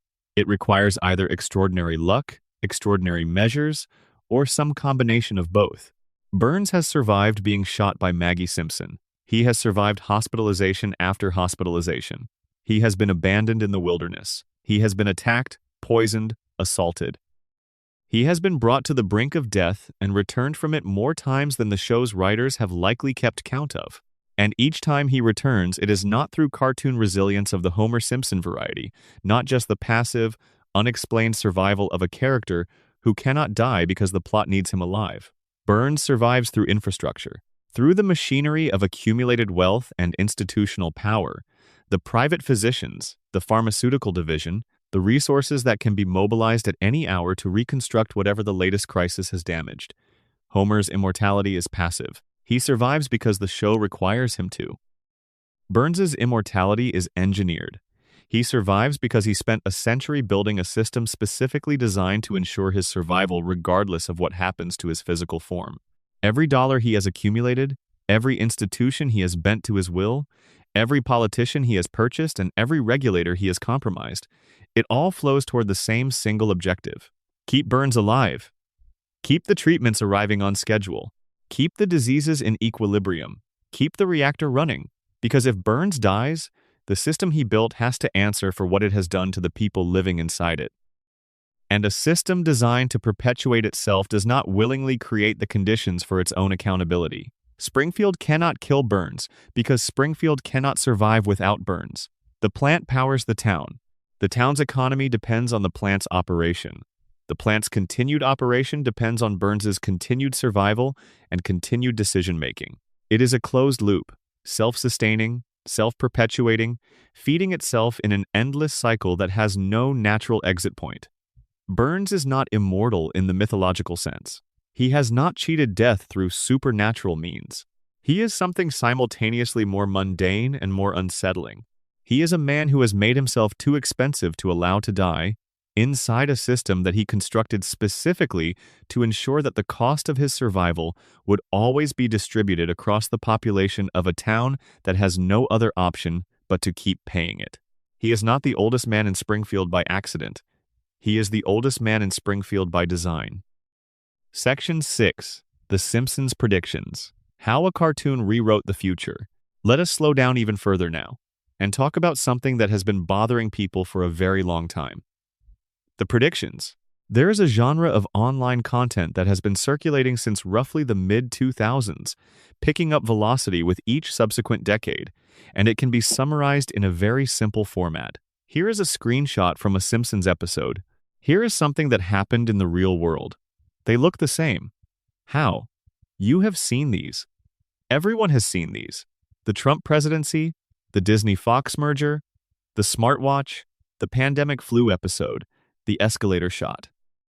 The exact details that align between a joke told in 1995 or 1997 or 2000 and an event that occurred in 2016 or 2019 or 2020 with a precision that sometimes feels less like coincidence and more like a document of something that the show's writers understood before the rest of the world did. Let us take them seriously for a moment, these predictions. Let us actually examine what the show told us and when. In the year 2000, an episode called Bart to the Future depicted a future in which Lisa Simpson has become the first female president of the United States. In the episode, Lisa's predecessors in the Oval Office included one Donald Trump, whose administration she is cleaning up after. The episode aired 16 years before the 2016 election. 16 years before a real estate developer and reality television personality who had been publicly flirting with a presidential run since the late 1980s actually won. 16 years before the cultural moment that made half the world feel like the simulation was glitching. The Cypress Hill moment is one that gets less attention but is in some ways more remarkable for its specificity. In 1996, an episode called Homerpalooza featured a joke in which the hip-hop group Cypress Hill accidentally booked the London Symphony Orchestra while under the influence. The joke lands because the pairing is absurd, because the gap between what these two acts represent culturally and musically is comedically vast. And then, in 2024, Cypress Hill performed with the London Symphony Orchestra at the Royal Albert Hall, not as a comedy bit, as an actual planned, publicized concert event. 28 years between the joke and the reality. The flu episode, from 1993, depicts a viral outbreak originating from Asia that spreads to Springfield, triggering panic buying and a frantic search for a cure. The parallels to 2020 have been noted extensively, including the detail that, during the fictional outbreak, the townspeople accidentally release a swarm of killer bees which gained an eerie resonance when Asian giant hornets began appearing in North America during the actual pandemic year. In 1998, the show depicted Disney acquiring 20th Century Fox. This was, at the time of broadcast, obviously a satirical exaggeration. A joke about the accelerating trend of corporate media consolidation, pushed to its logical, absurd extreme. In 2019, Disney completed exactly this acquisition. Not in spirit or in general terms, but specifically the company purchasing the company, the logo absorbing the logo, exactly as the show depicted it 2 decades earlier. The mathematical detail from the Higgs boson episode deserves its own paragraph. In a 1998 episode, Homer writes out an equation on a chalkboard. The equation was constructed by a writer on the show with genuine mathematical training. Years later, when the Higgs boson particle was experimentally confirmed at the Large Hadron Collider in 2012, physicists examining Homer's equation noted that it predicted a mass for the particle that was remarkably close to the experimentally confirmed value. The equation was not a joke dressed as mathematics. It was actual mathematics, constructed by someone who understood the field, that happened to point toward a conclusion that experimental physics would not confirm for another 14 years. The official explanation from the show's producers, and it is a reasonable explanation, is volume and confirmation bias. The show has produced nearly 800 episodes over 36 years. Each episode contains dozens of satirical observations and speculative jokes about technology, politics, culture, and the trajectory of American society. When you produce that quantity of content over that length of time, statistical probability alone guarantees that some percentage of it will align with future events. And confirmation bias ensures that we remember and share the alignments while quietly forgetting the misses. Producer Bill Oakley, who ran the show during several of its peak seasons, articulated this plainly. There are very few cases where the show actually predicted something. Most of it is coincidence, because the episodes are so old that history simply repeats itself. This is true. This is an honest and accurate description of the mechanism that produces most of the apparent predictions. The show made a Trump presidency joke because Trump had been publicly signaling presidential ambitions since the late 1980s, and the writers read the cultural landscape accurately enough to see where the logic of celebrity politics was heading. They made a Disney-Fox merger joke because media consolidation was an accelerating trend, and the writers could see what the endpoint looked like before it arrived. They made smartwatch jokes because technology was getting smaller and more personal, and the extrapolation was not actually difficult. These are not prophecies. They are careful readings of the present, extended forward a few steps by intelligent, well-educated people whose job is to take existing trends to their satirical conclusions. The Simpsons writing room has historically employed some of the most academically accomplished writers in television. Harvard graduates, Yale graduates, people with backgrounds in mathematics and physics and political science and economics. These are not people pulling random guesses out of thin air. They are trained observers making informed extrapolations. But here is where the official explanation, satisfying as it is, starts to develop cracks at its edges, because some of the predictions are not trend extrapolations. Some of them are specific in ways that trend extrapolation does not fully account for. The Trump episode did not just predict that a celebrity might become president, which would have been a reasonable trend extrapolation. It specified Trump, by name. And it depicted him descending an escalator in a sequence that, when placed next to footage of Trump's actual announcement rally in 2015, is uncomfortable to watch. The Siegfried and Roy episode did not just observe that exotic animal acts were inherently dangerous, which any reasonable person could observe without any special insight. It depicted a white tiger attacking a performer in a way that directly parallels the 2003 incident in which Roy Horn was critically injured during a performance by one of the act's white tigers. These are not vague gestures toward general truths. These are specific images that align with specific events in ways that feel less like statistical probability and more like something that does not quite have a comfortable name. And here is the piece that the debunker's argument, compelling as it otherwise is, does not address: the effect of the predictions on reality itself. The Simpsons is not just a show that a lot of people watched. It is a show that shaped the cultural imagination of a generation. More people have absorbed the show's version of reality than have engaged meaningfully with most of the political and social institutions the show has satirized. The Simpsons version of America, the corrupt politician, the negligent corporation, the distracted and exploited working class, the billionaire who is simultaneously omnipotent and deeply absurd, has been part of the background radiation of American cultural consciousness for 36 years. When the show made a joke about a Trump presidency in the year 2000, that joke did not stay in the episode. It circulated, it was quoted, it was discussed. It became a reference point, a cultural frame through which people understood a certain kind of political absurdity. And when the actual Trump presidency became a live possibility in 2015 and 2016, millions of people encountered that possibility through a lens that the show had been shaping for 15 years.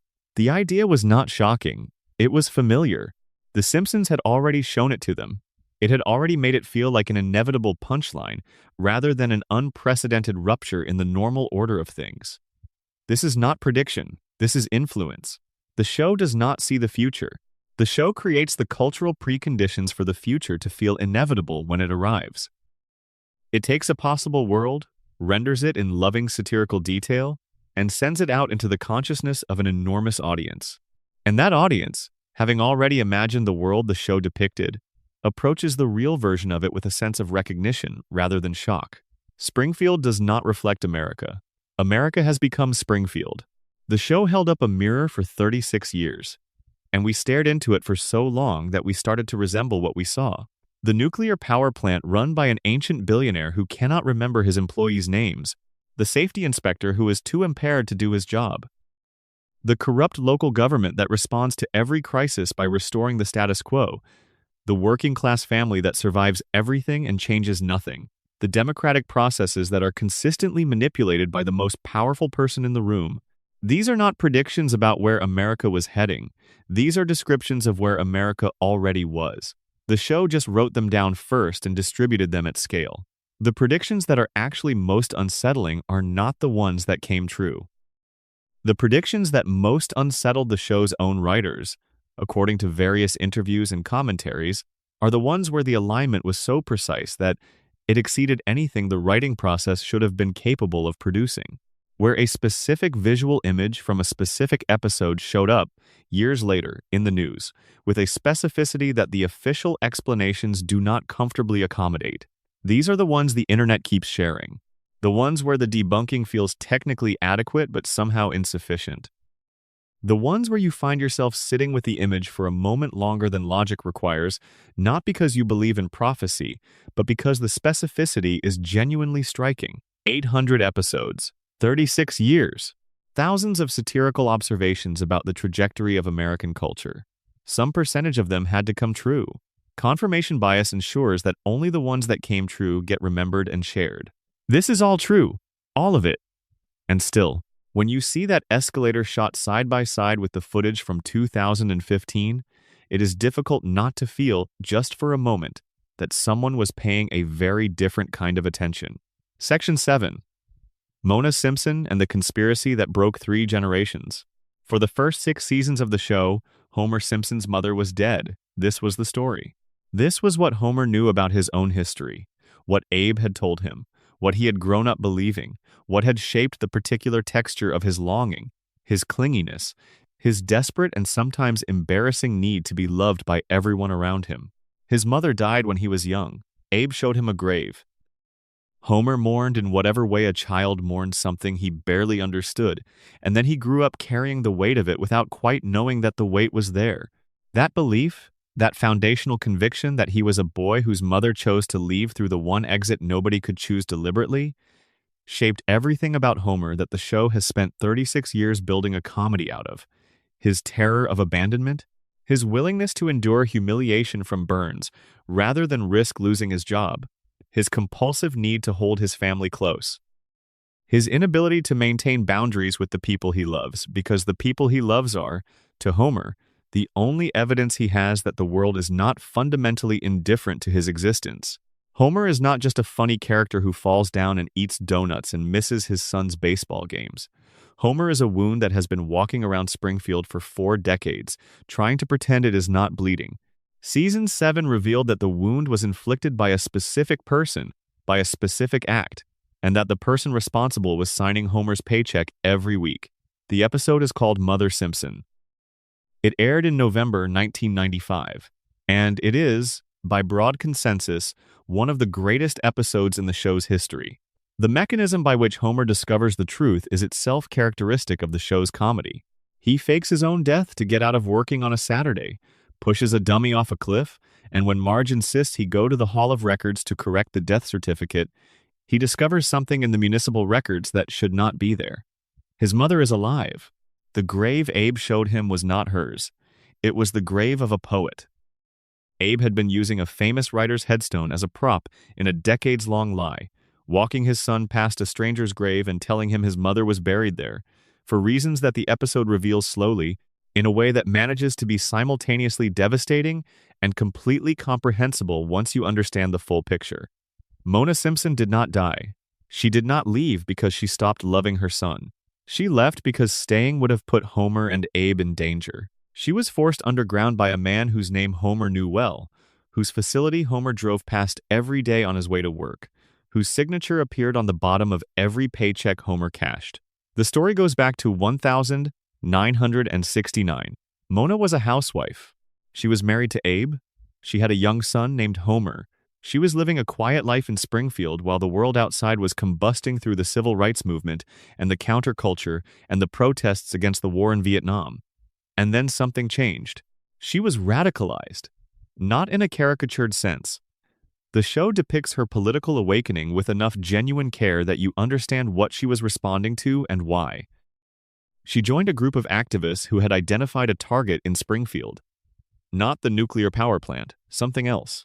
Something that the show reveals with a detail that stops you cold if you have been following the thread of who Burns really is and what his operation in Springfield actually encompasses. Burns owned a biological weapons laboratory, a germ warfare facility, a laboratory designed to produce weaponizable pathogens, operating in Springfield, in the same town where Homer was growing up, where children were attending school, where families were living their lives without any knowledge that the richest man in town was manufacturing diseases in a building down the road. Mona's group broke into the lab. They destroyed the biological agent stored inside by detonating what the show describes as an antibiotic bomb. During the raid, they accidentally cured the asthma of the facility's security guard, a young man named Clancy Wiggum, who would later become Springfield's chief of police. The raid was successful. The pathogens were destroyed, but Mona made a mistake on the way out. She stopped to help someone who had been knocked down in the chaos of the evacuation. That someone was Mr. Burns. She stopped to help the man whose weapons she had just destroyed. Burns saw her face. He identified her. He reported her to the FBI. And from that moment forward, Mona Simpson was a fugitive. She could not go home. She could not contact her family. She could not see her son or explain to him what had happened or why she was gone. She kissed Homer goodbye while he was sleeping and disappeared. Homer woke up and his mother was gone. Abe told him she was dead. And Homer spent the next 27 years believing that he was the kind of son a mother would rather die than raise. That there was something fundamentally wrong with him that had driven her away. That the absence at the center of his life was something he had earned, had caused, had somehow been responsible for. None of it was true. All of it shaped him anyway. The damage does not care whether the premise causing it is accurate. Homer spent 27 years absorbing the psychological consequences of a lie told to protect him from a truth that would have been, in a different way, equally devastating. When Mona returns in this episode, when she and Homer find each other at a cemetery and the reunion scene unfolds with a gentleness that the show rarely allows itself, Burns notices. He spots her through a cab window, recognizes her immediately, and calls the authorities. The FBI arrives at the Simpson house. Mona has to run again. Homer has to say goodbye to his mother for the second time, and this time he knows why. He knows who is responsible. He knows that the man who destroyed his family is the same man he reports to every morning at a nuclear facility with 342 safety violations. And Homer does not connect the dots. This is not played for comedy. It is played for the specific kind of tragedy that only The Simpsons is capable of. The tragedy that lives inside the comedy, that makes the jokes ache if you are paying close enough attention. Homer is incapable of making the connection between Burns, the destroyer of his family, and Burns, the employer who cannot remember his name. Not because the connection requires any sophistication to draw, because Homer's brain does not work that way. The crayon, the radiation, the accumulated cognitive damage of a lifetime lived inside Springfield's contaminated environment. Homer is too damaged to understand the architecture of his own suffering. He cannot see the pattern that is right in front of him, because the thing that damaged his ability to see patterns is the same thing that created the pattern. Burns did not just take Homer's mother. The theory extends further. Burns engineered Homer. By driving Mona away when Homer was a child, Burns ensured that Homer would grow up with a specific set of psychological vulnerabilities, desperate for approval, afraid of abandonment, incapable of challenging authority, grateful for any scrap of stability and belonging that the world offered him, and willing to endure almost anything to avoid losing it. These are not character traits that Homer developed independently. They are the predictable psychological outcomes of a specific childhood experience. The experience of a child whose mother vanished without explanation and whose father responded to the vacancy by telling him she was dead. Burns needed exactly that kind of worker, a man who would not look too closely at the violations, who would not ask questions about the skeletons in the basement, or the glowing rats in the walls, or the three-eyed fish in the river, who would prioritize the security of his employment over any other consideration. Because the alternative, being alone, being without the anchor of a job and a paycheck and a place to be every day, was, for Homer, psychologically unbearable. The crayon is not just a biological accident, it is a metaphor for everything Burns has done to Homer. Burns broke Homer's brain and then put a crayon in the crack to keep the damage from healing. He broke Homer's family and then offered him a job to fill the hole where the family used to be. He took the person Homer could have been and replaced him with the person Burns needed him to be, and Homer never found out. And the gap between those two versions of Homer, the one who was and the one who might have been, has been the silent, unacknowledged center of gravity around which every episode of the show has orbited for 36 years. The show confirms the structural nature of this conspiracy in a later revelation. It turns out that Burns's reason for keeping Homer employed, despite 742 documented errors, despite every objective measure of professional incompetence that Homer has consistently demonstrated, was not sentiment or negligence or the kind of oversight that large organizations sometimes produce. It was a deal. Burns had committed a crime. Abe Simpson discovered it. In exchange for Abe's silence, Burns guaranteed Homer a job at the plant, permanently, regardless of performance, a contract of employment written in the currency of complicity, and never disclosed to the person it most directly affected. Homer's job security was not a cartoon convenience. It was a legal arrangement brokered between his father and his mother's persecutor, held together by mutual benefit and sustained silence, and Homer drove to work every day for his entire adult life, inside the protection of a deal he did not know existed, working for the man who made the deal, driving past the plant that funded the deal, living in the town that was poisoned by the plant, and never once understanding the full shape of what had been done to him. 3 generations. Abe, who made the deal. Mona, who was hunted down by the person Abe made the deal with. Homer, who inherited the consequences of both without understanding either. Mona died in a later season. The death scene is one of the show's quietest, most devastating moments, handled without comedy, without the usual cushion of gag and resolution that the show deploys to soften its emotional content. Homer is beside her. He holds her hand, and she goes, leaving behind a man who barely knew her and yet whose entire life was built around the fact of her absence.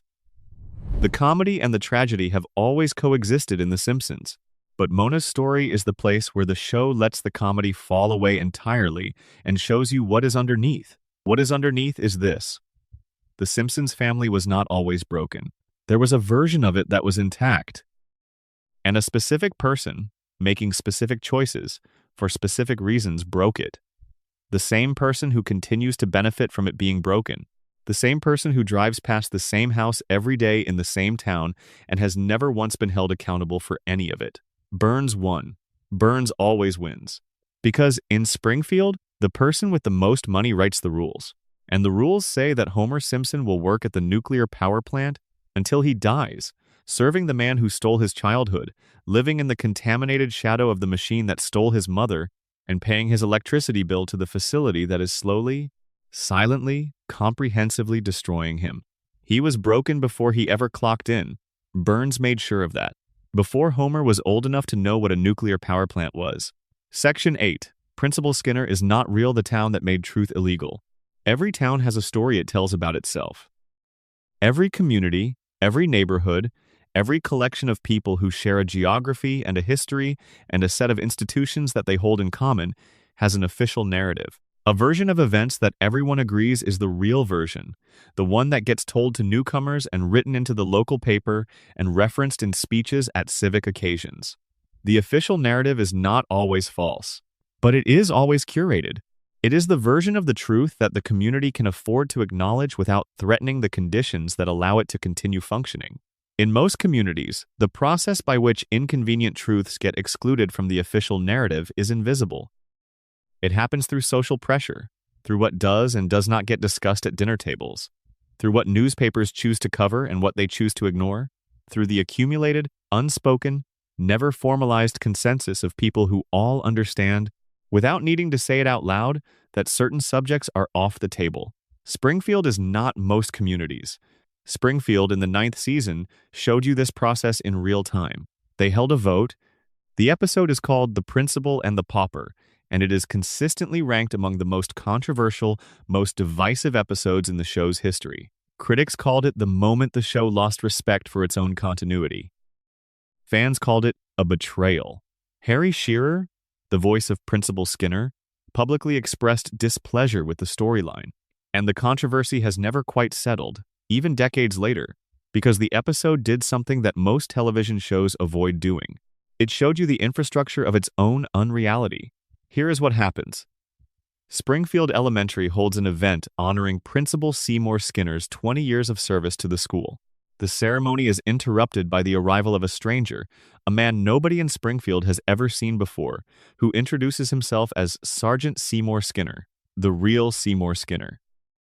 A decorated Vietnam War veteran who was captured as a prisoner of war, presumed killed, and has now returned to find that someone else has been living his life for the past 2 decades. The man Springfield has known as Seymour Skinner is revealed to be an imposter. His real name is Armin Tamzarian. Before Vietnam, Tamzarian was a petty criminal, a young man from nowhere with no prospects and no identity worth preserving. He was drafted into the army, served in the same unit as the real Skinner, and when Skinner was captured and presumed dead, Tamzarian came to Springfield to deliver the news of his death to Skinner's mother, Agnes. Agnes assumed he was her son. She needed him to be. And Tamzarian, who had never been wanted anywhere, who had never had a home or a family or a name worth keeping, let it happen. He became Seymour Skinner.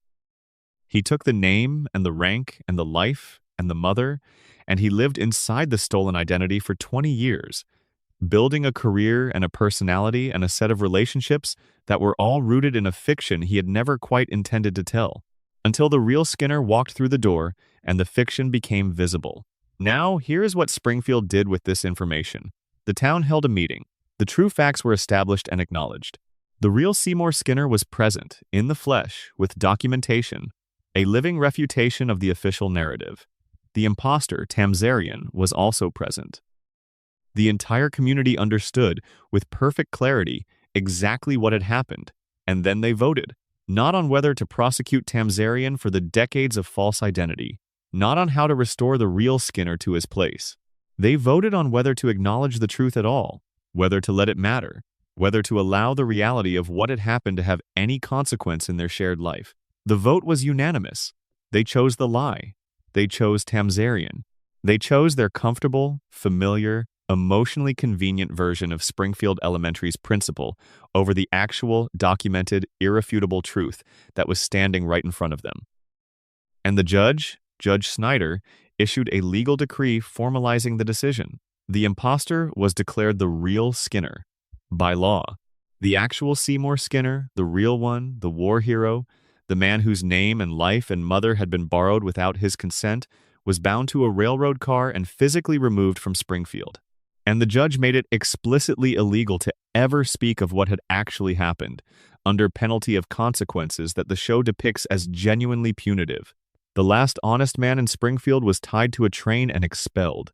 The community made truth into a crime and exile into a sentence. And then they went home and went to sleep, and the next episode Springfield had its principal Skinner back, and everything was as it had always been. Fans hated this episode because they read it as the show destroying a character they cared about. They understood it as the writers casually discarding years of established continuity for a cheap plot device. And there is something to that criticism. The episode is jarring. It disrupts the emotional logic of a character whose relationship with his mother and whose history with Bart had been built with genuine care over years of storytelling. But the episode is not destroying Springfield. It is diagnosing it. It is the one moment in the show's entire run when the mechanism of Springfield's collective denial is not just depicted but explained, made visible, shown in its full operational detail. Every other time Springfield ignores a catastrophe or resets after an impossibility or forgets something that should permanently alter the town's reality, the forgetting happens off-screen. We see the event. We see the aftermath. We do not see the process by which the community decides to pretend the event did not happen. The Principal and the Pauper is the one episode that lets us watch it happen in real time. The vote, the decree, the physical expulsion of the inconvenient truth from the community's borders, the formal declaration that the lie is the truth and the truth is criminal. This is how Springfield has always worked. The show has just never shown you the mechanism before. Think about the range of events that Springfield has experienced across its history that should have permanently altered its reality. The dome. The EPA's determination that the town was so contaminated that it required physical containment should have destroyed the community's relationship with its nuclear power plant, should have generated investigations and prosecutions and fundamental changes in how the facility was operated and who was held responsible. Instead, the events of the Simpsons movie are essentially unaddressed by subsequent episodes. Springfield emerged from the dome and resumed its normal operation, as if the dome had not happened. The shooting of Mr. Burns should have fundamentally altered Springfield's relationship with power and with justice, and with the question of whether its most prominent citizen was actually accountable to any law or standard of behavior. Instead, the investigation resolved, the verdict was reached, and Burns returned to his office and his daily operations and his continued poisoning of the water supply.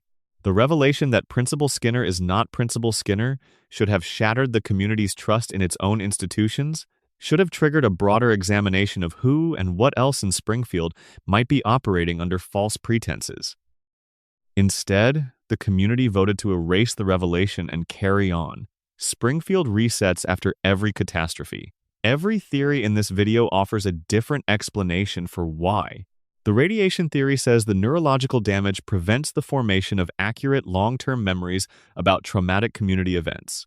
The coma theory says the resets are Homer's dreaming brain cycling back to its baseline state between episodes. The floating timeline argument says this is simply how serialized fiction works, each episode largely self-contained with minimal continuity burden between them. But the Principal and the Pauper offers a fourth explanation that does not require any special mechanism. It requires only this. The people of Springfield understand, at some level that operates below formal deliberation, that certain truths are unaffordable. That acknowledging the dome would require acknowledging the plant.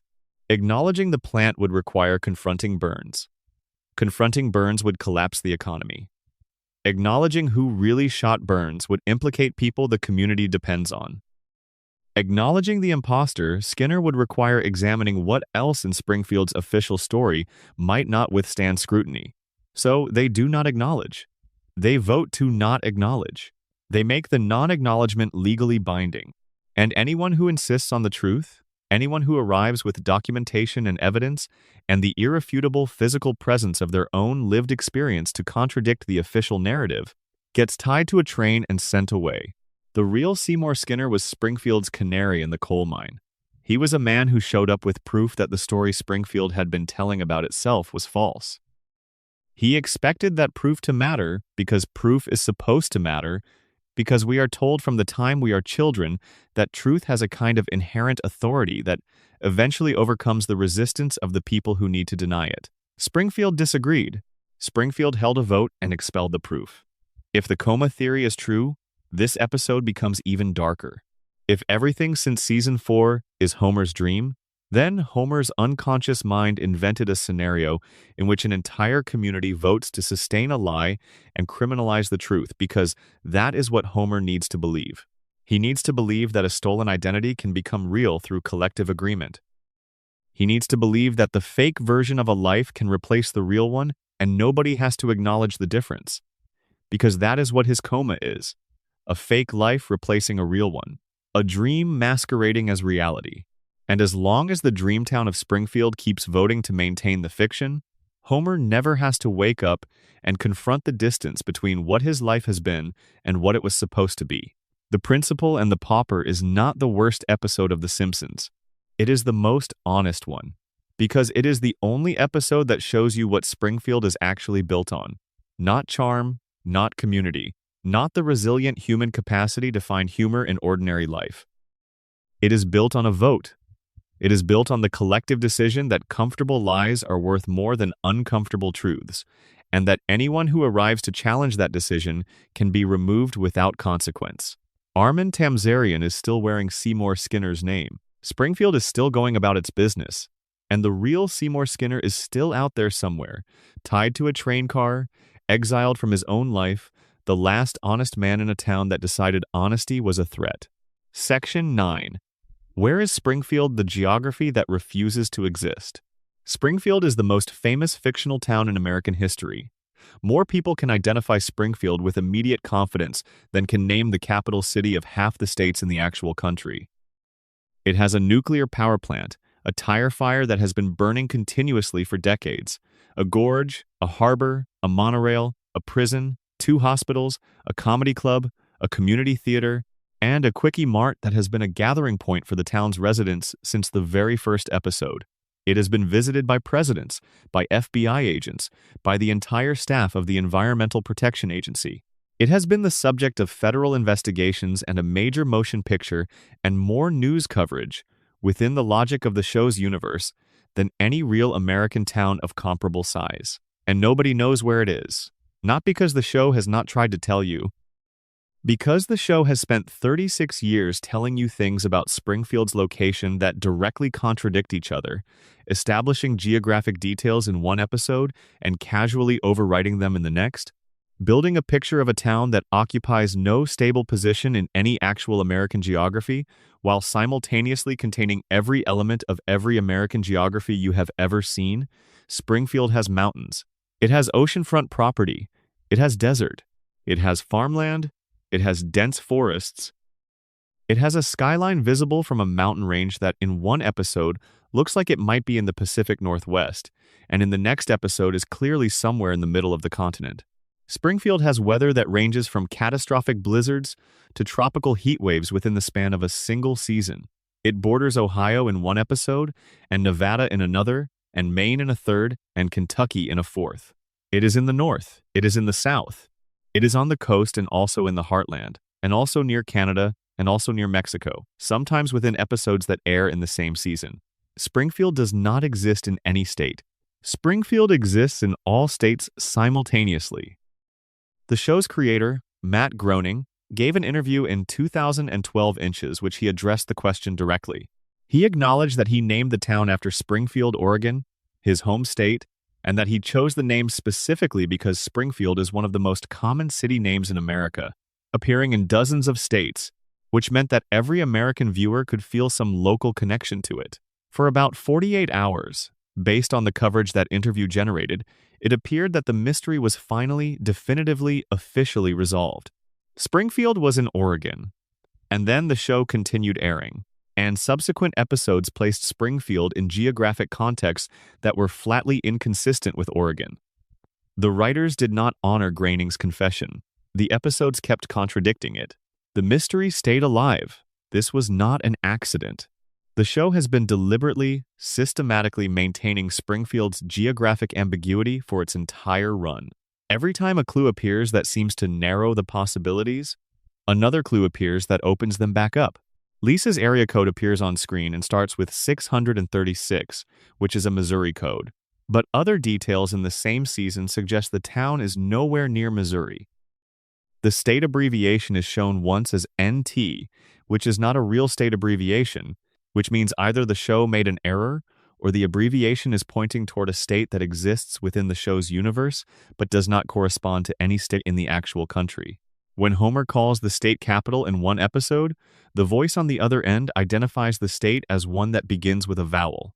This eliminates a significant portion of the country but still leaves multiple viable candidates, and subsequent episodes contradict all of them. The surface-level explanation is the one the show's creators have endorsed. Springfield is universal. Springfield is designed to be anywhere and everywhere, to feel familiar to every American viewer regardless of their actual zip code. The geographic impossibility is not a narrative failure. It is the show's most successful design feature. By refusing to locate Springfield precisely, by building a town that contains all American geographies simultaneously, the show ensures that no viewer can feel excluded from its version of America. Springfield is not the specific town you grew up in. Springfield is every town you have ever lived in or driven through or seen on a map. This is true, and it is genuinely clever. And it is also, under the theories we have been examining, something more interesting than a design philosophy. Consider the radiation theory's implications for geography. If Springfield's contaminated environment can produce three-eyed fish and yellow-skinned residents and a billionaire who glows in the dark, why should the laws of physics that govern geographic distance and the distribution of landscape features be exempt? The contamination does not just alter biology. The show's internal logic suggests it alters the nature of reality within Springfield's boundaries. If the physical laws governing biological systems can be bent by decades of nuclear exposure, why not the physical laws governing topography? Why should mountain ranges that are hundreds of miles apart in the real world be required to stay hundreds of miles apart in a town where the river runs radioactive and the fish have extra sensory organs? Maybe Springfield has both coastline and mountain range because the contamination has warped the space around it, compressed geographic features that belong in different parts of the continent into a single, impossible region. The radiation has not just changed what lives in Springfield. It has changed the shape of the world that Springfield occupies. The coma theory offers a different and in some ways more beautiful explanation. Homer's dreaming brain does not have a precise, accurate map of American geography in its memory banks. It has impressions, fragments, the emotional residue of places visited, images absorbed, landscapes half remembered from drives and vacations, and things seen on television while lying in a hospital bed. Homer's unconscious mind assembled Springfield from every American landscape he had ever encountered, layering them on top of each other without regard for the spatial logic that waking geography requires. Mountains from one memory, ocean from another, desert from a film seen through the half-consciousness of a hospital room afternoon, farmland from driving through the Midwest on a family trip that may have happened before the coma, or maybe a dream of a trip that never happened. Dreams do not have geographic logic. They have emotional logic. They place you in spaces that feel right, that carry the right weight, that contain the emotional content of the moment without worrying about whether the mountains are the right distance from the sea. Springfield feels like America because it is made from Homer's memory of America, which is scattered and incomplete and held together by longing rather than cartography. And the principle and the pauper theory, the understanding of Springfield as a community that maintains its reality through collective agreement and the suppression of inconvenient truths, has its own elegant application to the geography question. You cannot investigate a town that does not appear on a reliable map. You cannot bring federal charges against a nuclear power plant if the state it operates in keeps changing. You cannot hold anyone accountable for anything if the jurisdiction is perpetually undefined. Springfield's geographic ambiguity is not just a design choice. It is a legal strategy. A town with no fixed location has no fixed regulatory authority, no consistent EPA oversight, no permanent state attorney general whose job description includes investigating the facility that dominates the local skyline. Springfield floats between states because floating is safer than landing. Landing means accountability. Landing means someone arrives with a badge and a map and starts asking questions about the cracked cooling towers and the radioactive waste in the playground and the billionaire who cannot die. Springfield does not have a fixed location because fixed locations can be found, and a town that cannot be found cannot be held responsible for anything it has done. In the 12th season, a mockumentary episode called Behind the Laughter finally provided a specific answer to the location question. Springfield, the episode stated, was in northern Kentucky. The answer was on screen. It was official. The mystery was over. Except that in syndicated reruns, the location was changed. The same episode, the same scene, but in the rerun version, the answer is different. Northern Kentucky became another state entirely, depending on which version of the episode you encountered and when you encountered it. The show gave you the truth and then changed the truth based on what platform you were accessing it from. Even when Springfield has a definitive location, that location is not definitive. It mutates. It resists being pinned down just like everything else in this town. Every state in the country has been theorized as Springfield's home by some portion of the fan community, and every theory has evidence supporting it and evidence contradicting it because the show has been carefully, consistently, deliberately creating both. The ambiguity is not the result of careless continuity management. It is the result of careful and sustained effort to maintain a very specific kind of unresolvability. Springfield will never be definitively located. Not because the writers cannot decide, because the writers decided long ago that Springfield is more powerful as a question than as an answer. A town that could be anywhere belongs to everyone. And a town that belongs to everyone is a town that nobody can map accurately enough to shut down. Section 10. The floating timeline: why nobody ages and what it really means. Bart Simpson was 10 years old when The Simpsons debuted in December 1989. He is 10 years old right now. Lisa was 8 then. She is 8 now. Homer and Marge were in their mid-30s. They still are. Maggie was 1 year old at the beginning. She is 1 year old at this moment. 36 years have passed in the real world. 0 years have passed in Springfield. Not one birthday has been celebrated that changed anything. Not one season has turned into the next in any way that left a mark on the faces or the bodies or the fundamental circumstances of the people who live on Evergreen Terrace. The industry term for this is the floating timeline. The show's present is always the viewer's present. The year keeps changing, the technology evolves, the cultural references update, the guest stars arrive from whatever era they belong to, but the characters do not age. They exist in a state of permanent temporal suspension, living through decades of cultural change without carrying any of the biological evidence of having done so. Most viewers accept this without much examination, because most viewers understand the convention of episodic animated television, where character ages are fixed parameters rather than dynamic variables. You do not watch the Flintstones wondering why Pebbles never grows up. You understand that the format requires certain variables to remain constant. But The Simpsons has been running long enough and has been sophisticated enough in the way it handles time and backstory and character continuity in other respects that the aging freeze has generated contradictions so large and so structurally revealing that they have become a mirror in which you can see the entire show's relationship to reality reflected back at you. The most obvious fracture point is Homer and Marge's backstory. When the show began, their shared history was grounded in a specific era. They were high school sweethearts in the late 1970s. Their courtship had the texture of that time. The music, the fashion, the cultural atmosphere of the era. Homer and Marge met and fell in love during a specific historical period, and that period was part of the fabric of who they were. But the floating timeline does not allow the past to stay fixed while the present moves forward. If Homer and Marge are still in their mid-30s in 2025, they did not meet in 1979. They met around 2005, which means their high school experience was not defined by Watergate and disco and the cultural aftermath of Vietnam. It was defined by social media and early smartphones and a completely different set of cultural reference points. The show has addressed this shift explicitly across multiple flashback episodes that have progressively updated the era of Homer and Marge's youth. Their formative years have been depicted as the 70s, then the 80s, then the 90s, then the early 2000s. Their origin story has been told and retold at least 4 times, each iteration placing their youth in a different decade. They were hippies, then they were grunge fans, then they were hipsters. The love story is always the same. The decade keeps sliding forward. This means Homer and Marge do not have a fixed past.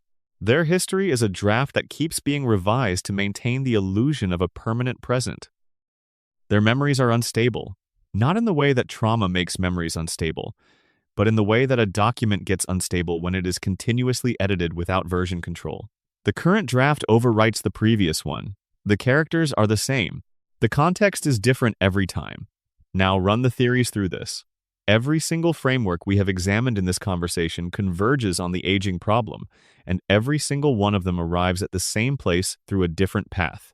The radiation theory says the characters cannot age, because their biology has been mutated at the cellular level by decades of nuclear exposure.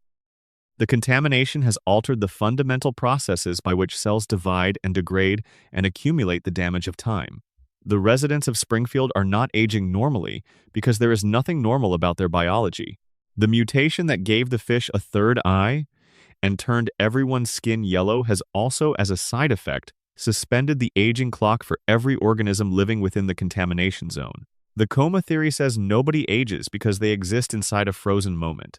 Homer fell unconscious in 1993, and the world he carries in his sleeping mind is the world as it existed on the day he lost consciousness. His children are frozen at the ages they were when the vending machine fell on him. His wife is frozen at the face he last saw before he went under. The dream cannot age them, because Homer was not awake to watch them grow. The principal and the pauper theory says Springfield refuses to age because aging is a form of change, and change is a form of acknowledgement, and acknowledgement is dangerous. If the town aged, if the characters aged, if Bart turned 11 and Lisa turned 9 and Maggie said her second word, those changes would constitute evidence that time had passed. And time having passed means events have occurred that need to be examined. Things that were done cannot be undone. People who were harmed cannot be unharmed.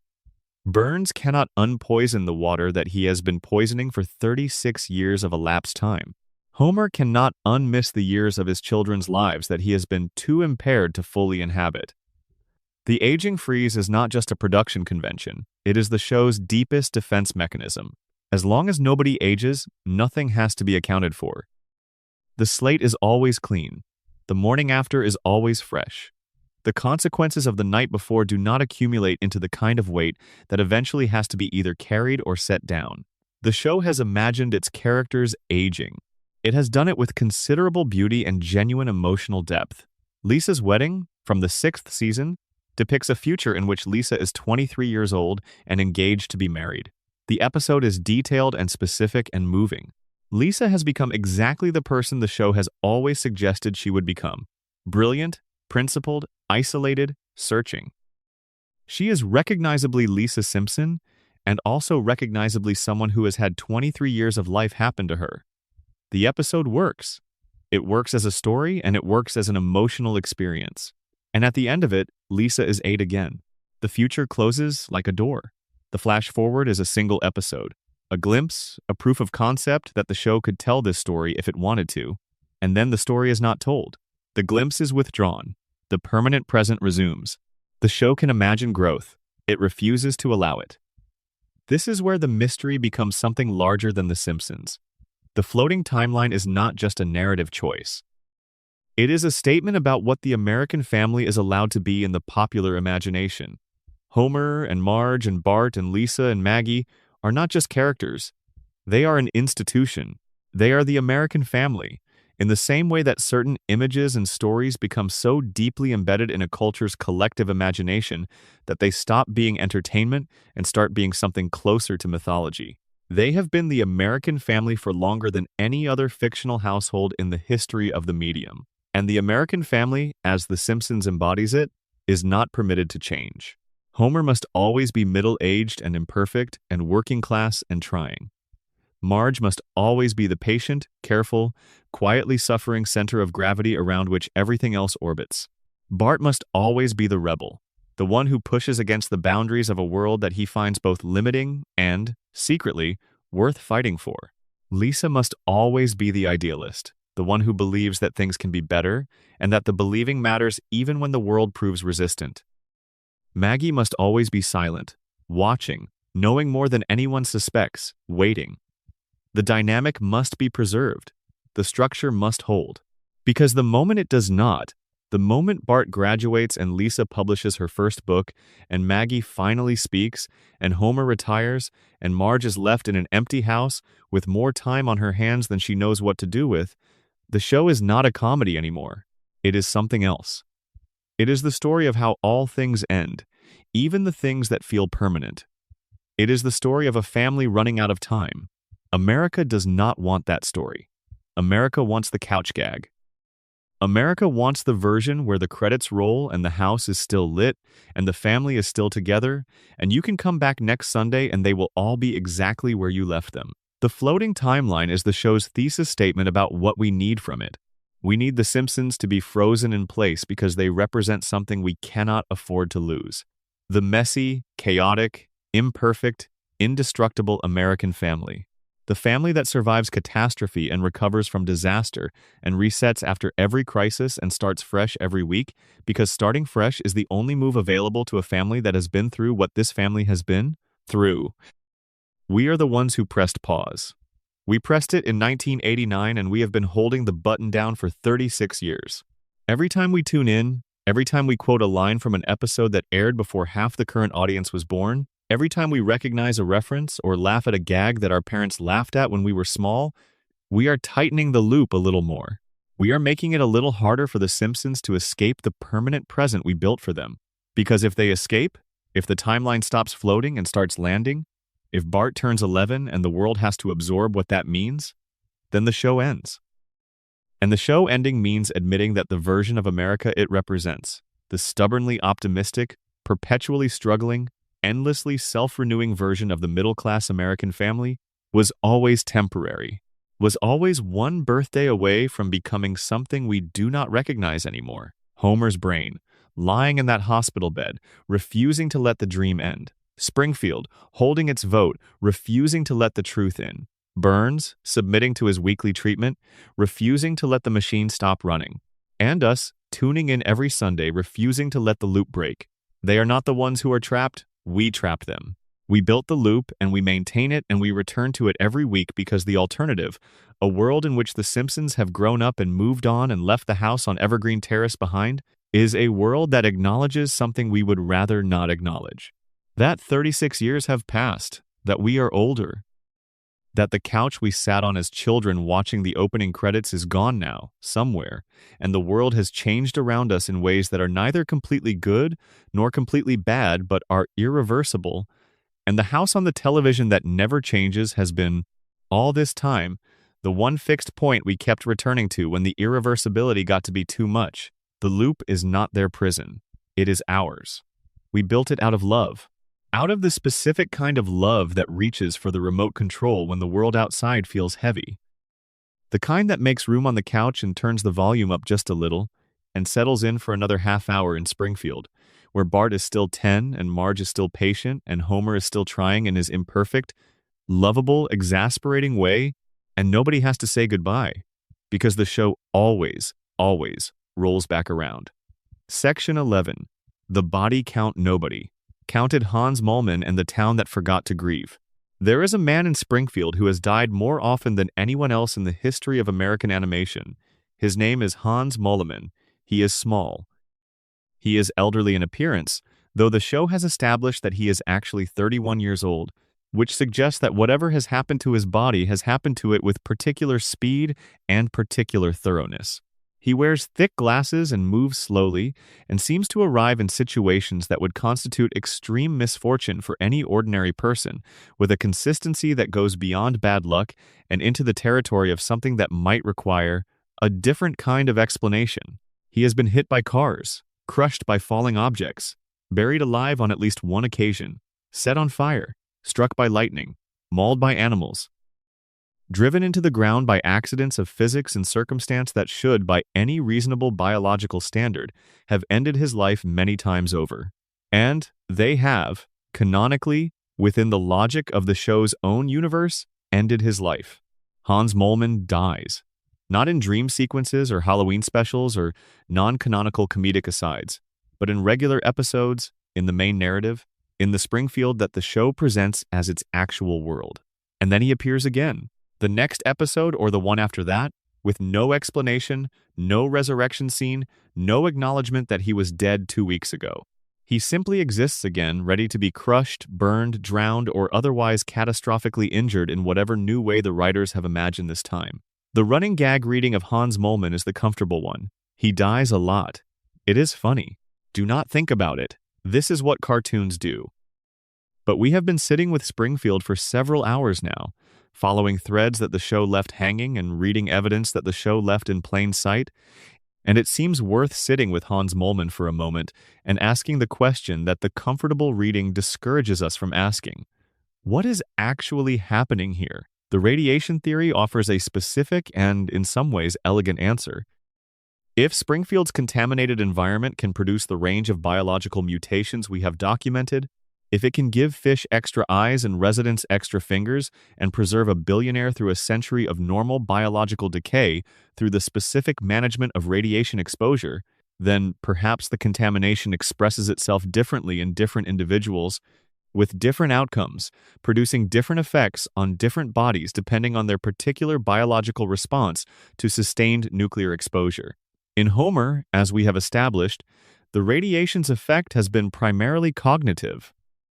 His body absorbs damage that should kill him and heals from it with an efficiency that defies normal biology, but his mind has been progressively compromised. In Maggie, the radiation's effect appears to be cognitive amplification.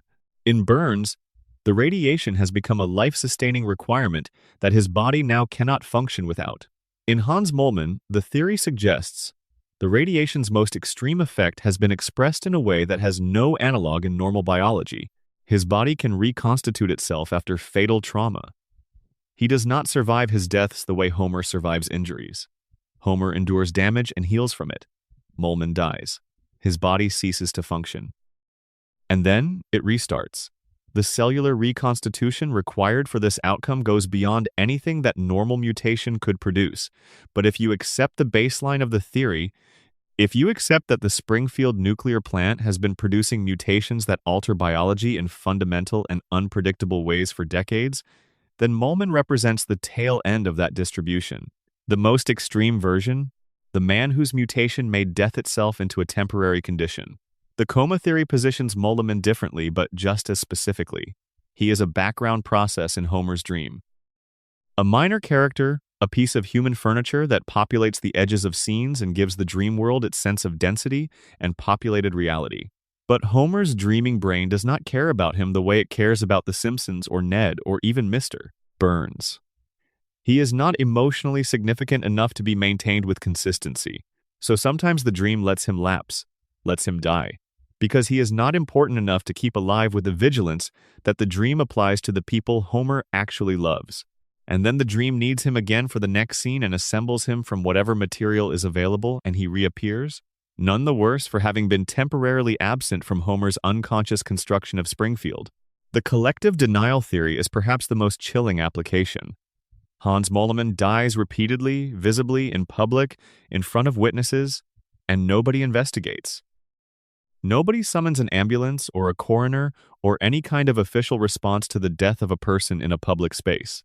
The community looks at a man dying and decides collectively not to engage with it, not to acknowledge it, not to allow it to disrupt the normal flow of the day. The same impulse that made Springfield vote to erase the truth about Principal Skinner, the same impulse that made them shrug at the three-eyed fish and ignore the glowing employer and forget the dome, that same impulse extends to the man in the corner who keeps dying and coming back. They have decided not to notice. And in Springfield, collective decision not to notice carries the force of law. His stated age is the detail that the show drops without comment and never picks up again. 31. He is 31 years old. He looks, generously, like a man in his 80s. Something has aged him at approximately 3 times the normal rate, turned a young man into an apparent geriatric before he reached middle age, subjected his body to a kind of temporal acceleration that has nothing to do with natural aging and everything to do with what the environment he has been living in has been doing to biological systems for decades. 31 years old and nearly blind, and shuffling through Springfield waiting to be crushed by something, the most extreme biological casualty of an environment that has been quietly doing catastrophic things to everyone who lives inside it, the most visible and most ignored evidence that Springfield's contamination has consequences that the town has simply decided not to acknowledge. He is not a background gag. He is the canary that nobody watched. Section 12. Ned Flanders and the Cage Built from Kindness. Every night, in the house next door to the Simpsons, a man kneels beside his bed and prays. He thanks God for the day. He asks for guidance. He asks for patience with his neighbor, who borrowed his ladder 4 years ago and has not returned it. He asks, quietly, for the strength to continue being who he is, because being who he is, it turns out, harder than it looks from the outside. Ned Flanders is the best person in Springfield.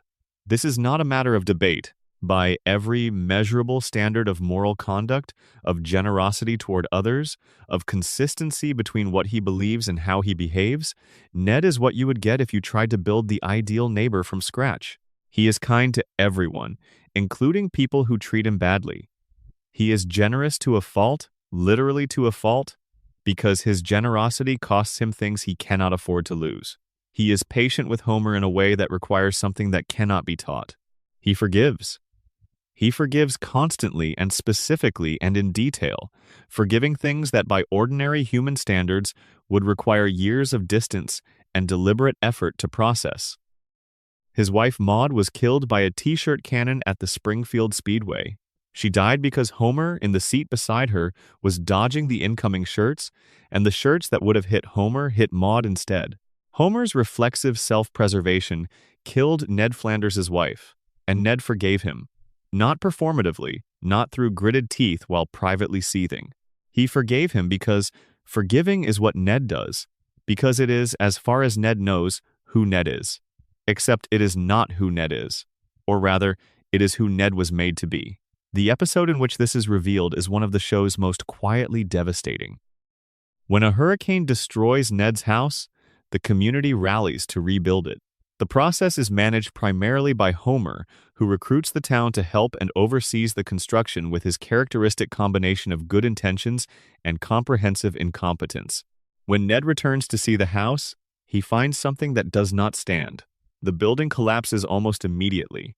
The community's effort produced not a home but a new catastrophe, and Ned, standing in the rubble of the second destruction of his house in a short period of time, finally breaks.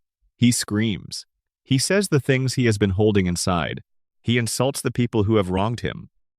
He releases decades of accumulated frustration in a speech that is simultaneously funny and genuinely painful to watch, because you can hear in it everything that Ned has never been allowed to say, everything that his relentless public niceness has required him to suppress. And then he is institutionalized. He is committed to a mental health facility, and in that facility the truth about Ned Flanders is revealed. He was not always this person. He was not born kind.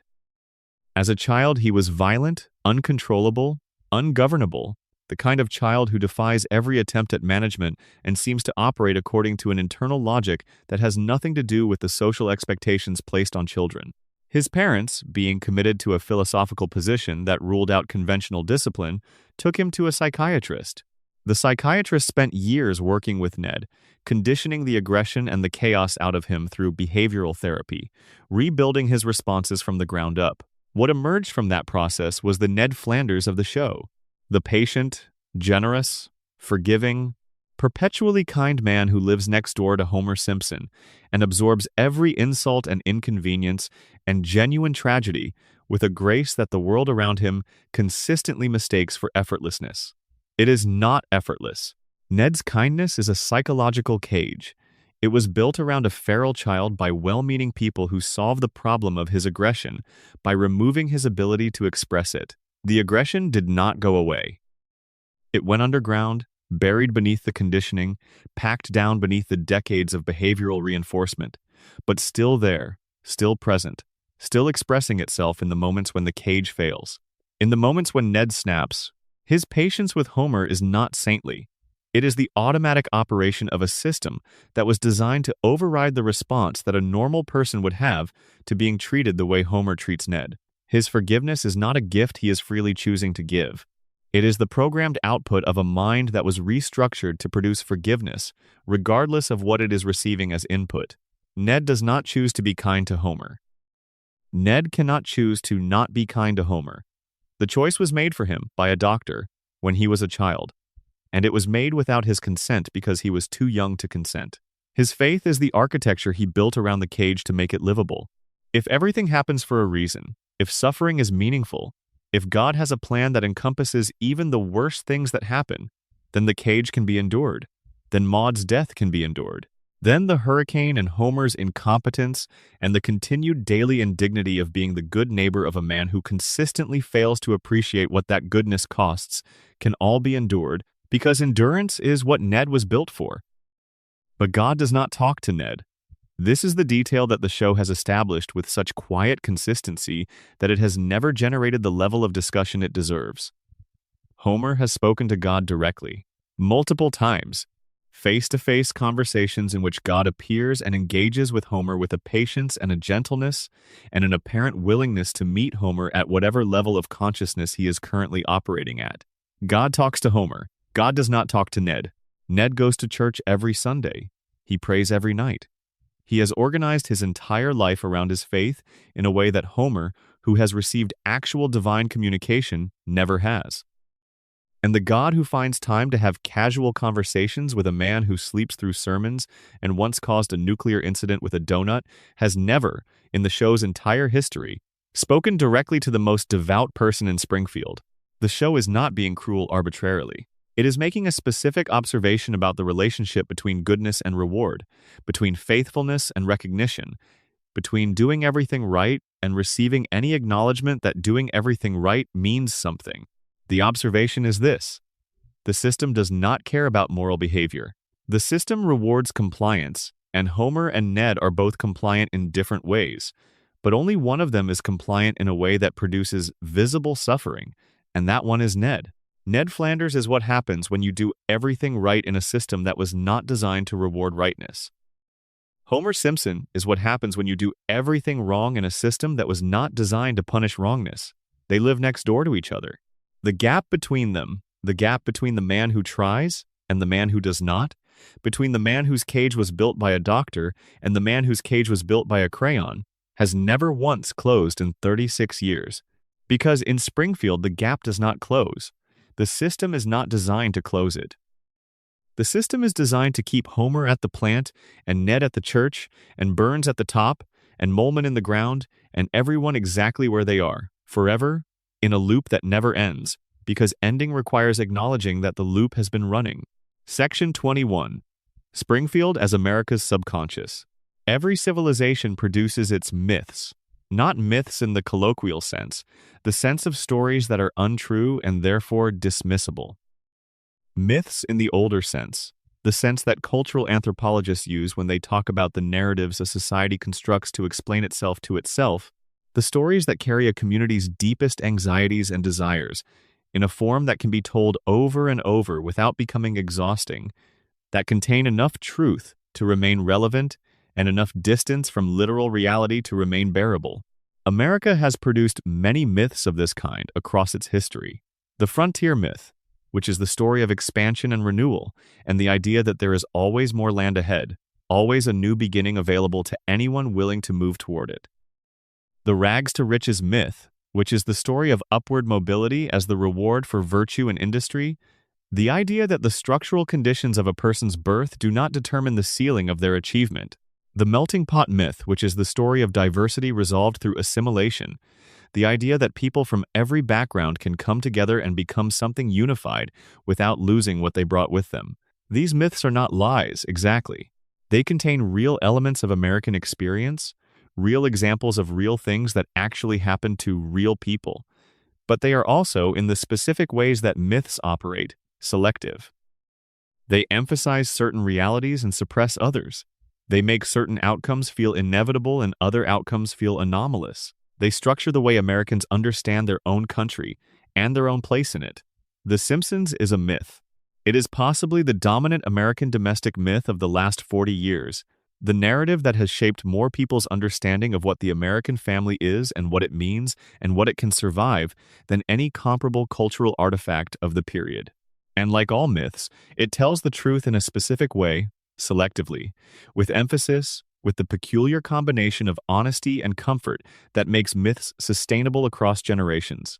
The truth it tells is not the simple truth, not the surface truth, not the truth that says America is a working-class family that muddles through, that the system is basically functional even if the specific representatives of it are flawed, that home and family are sufficient to make a life worth living regardless of the external conditions that press against them. The show tells that truth too, on the surface, every Sunday night, but underneath it, in the accumulated weight of everything we have been examining tonight, the myth is telling a different and more uncomfortable truth. The truth that the contamination suggests. The systems that are supposed to protect ordinary people are not protecting them.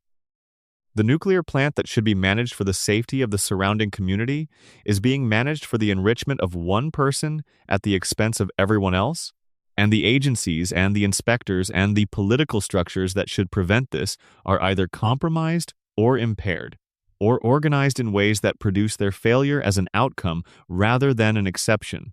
The truth that the coma theory suggests, the life that ordinary Americans are actually living, may be less real, less fully inhabited, less consciously experienced than the life they are dreaming about. Homer in his hospital room is America on its couch, dreaming of a family it cannot quite reach, holding on to a version of domestic life that may be more fantasy than fact, but that is the only version available, and choosing it over waking up to whatever the alternative might look like. The truth that the floating timeline suggests, America is not comfortable with the idea that the things it loves might change. The country that builds nostalgia into its political rhetoric, that organizes significant portions of its cultural energy around the desire to recover something from the past, that elects politicians partly on the promise of returning to a version of national life that is remembered as better than the present regardless of whether the memory is accurate, that country finds in Springfield's permanent present a myth that speaks directly to its deepest conservative impulse. Not conservative in the political sense, but in the psychological sense. The impulse to hold things as they are because as they are is what you know and what you know is what you can love. The truth that the principle and the pauper theory suggests. Communities choose their official narratives deliberately, and the choosing is not passive. It requires active maintenance, active suppression of the inconvenient evidence, active management of the people who insist on the truth. The American tendency to construct comfortable national stories and then defend them against revision is not an accident or a weakness. It is a policy. It is Springfield holding its vote. The truth that Burns's immortality suggests, concentrated wealth does not just buy things. It buys continuation.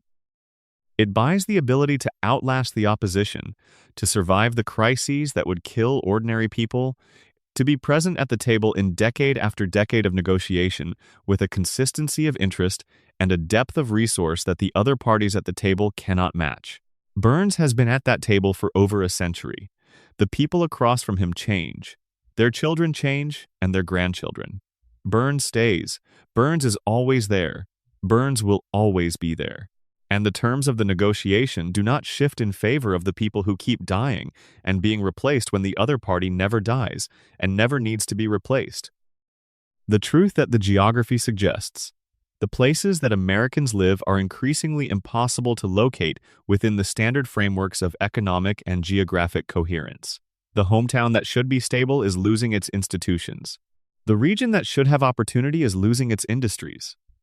The map that should orient people within their own country has become unreliable in ways that produce disorientation rather than navigation.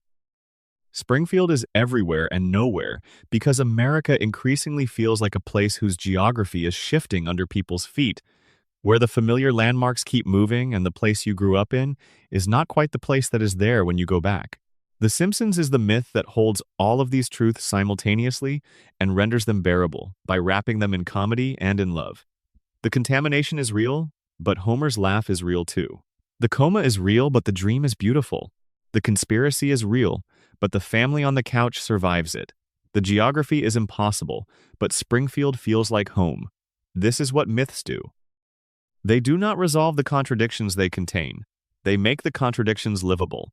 They give people the narrative resources to hold the uncomfortable truths without being destroyed by them, to acknowledge the broken systems and the compromised institutions, and the deliberate engineering of conditions that benefit the powerful at the expense of the ordinary, and still find, in the kitchen at 5:30 when Homer comes through the door, something worth protecting. The Simpsons is America's story about itself, told in the mode that America most needs right now, which is the mode of a family that knows what it is dealing with, even if it cannot always articulate the knowing, and chooses to love each other anyway.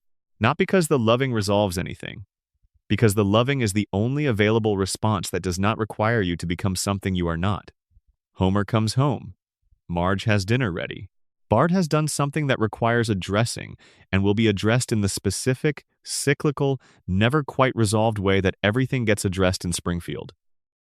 Lisa is reading something in her room that she will want to discuss with someone who cannot quite follow the argument but will try. Maggie is in her high chair, knowing everything, saying nothing, making a bet on the long game. The plant is still running. Burns is still alive. The water is still contaminated. The bones are still in the basement. The geography is still impossible. The timeline is still floating. The 5% of Homer's brain that the coma took is still gone. And the family is still there. Still home. Still, after everything, worth coming home to. Springfield is America's myth about what survives. Not what wins, not what triumphs, not what fixes the broken systems or holds the powerful accountable or turns the contaminated water clean again. What survives? What remains when everything that was supposed to protect you has failed, and everything that was supposed to reward you has been captured, and everything that was supposed to be fair has been engineered to be unfair? A house on Evergreen Terrace, a family on a couch, a father who comes home at 5:30 because the family is the reason he goes to work every day and the reason he endures it and the reason he gets up tomorrow and does it again. That is what survives. That is what the myth says. After 36 seasons and nearly 800 episodes and 140 years of Burns staying alive through his weekly treatment, and a baby who has been waiting to speak for 36 years, and a dreaming man in a hospital bed holding his family in the only place he still can. That is what the show has been hiding. It was never dark. It was always this. The darkness was the frame. The love was the picture. And the love, it turns out, after everything, after all the theories and all the evidence and all the threads we have pulled on tonight, the love is the thing that was never in question. Not for a single episode. Not for a single frame. Not once. Section 22. The night Springfield doesn't end. There is a specific quality to watching The Simpsons late at night. Not in the afternoon when it is background noise, not in the evening when it is something you have put on while making dinner, but genuinely late, at the hour when the rest of the house is quiet and whatever responsibilities the day contained have been discharged, and you are left with just yourself and whatever screen you are watching, and Springfield filling the room with its specific, unmistakable light. In the late night hours, the show changes. Not the content of it, the episodes are what they are. But the relationship you have with the content shifts when the ordinary conditions of waking attention are reduced, when the critical distance you maintain during daylight hours becomes harder to maintain, when the show's particular combination of warmth and melancholy reaches you more directly because the filters are down. At 3 a.m, Homer's love for his family is not a comedic premise. It is just a man who loves his family.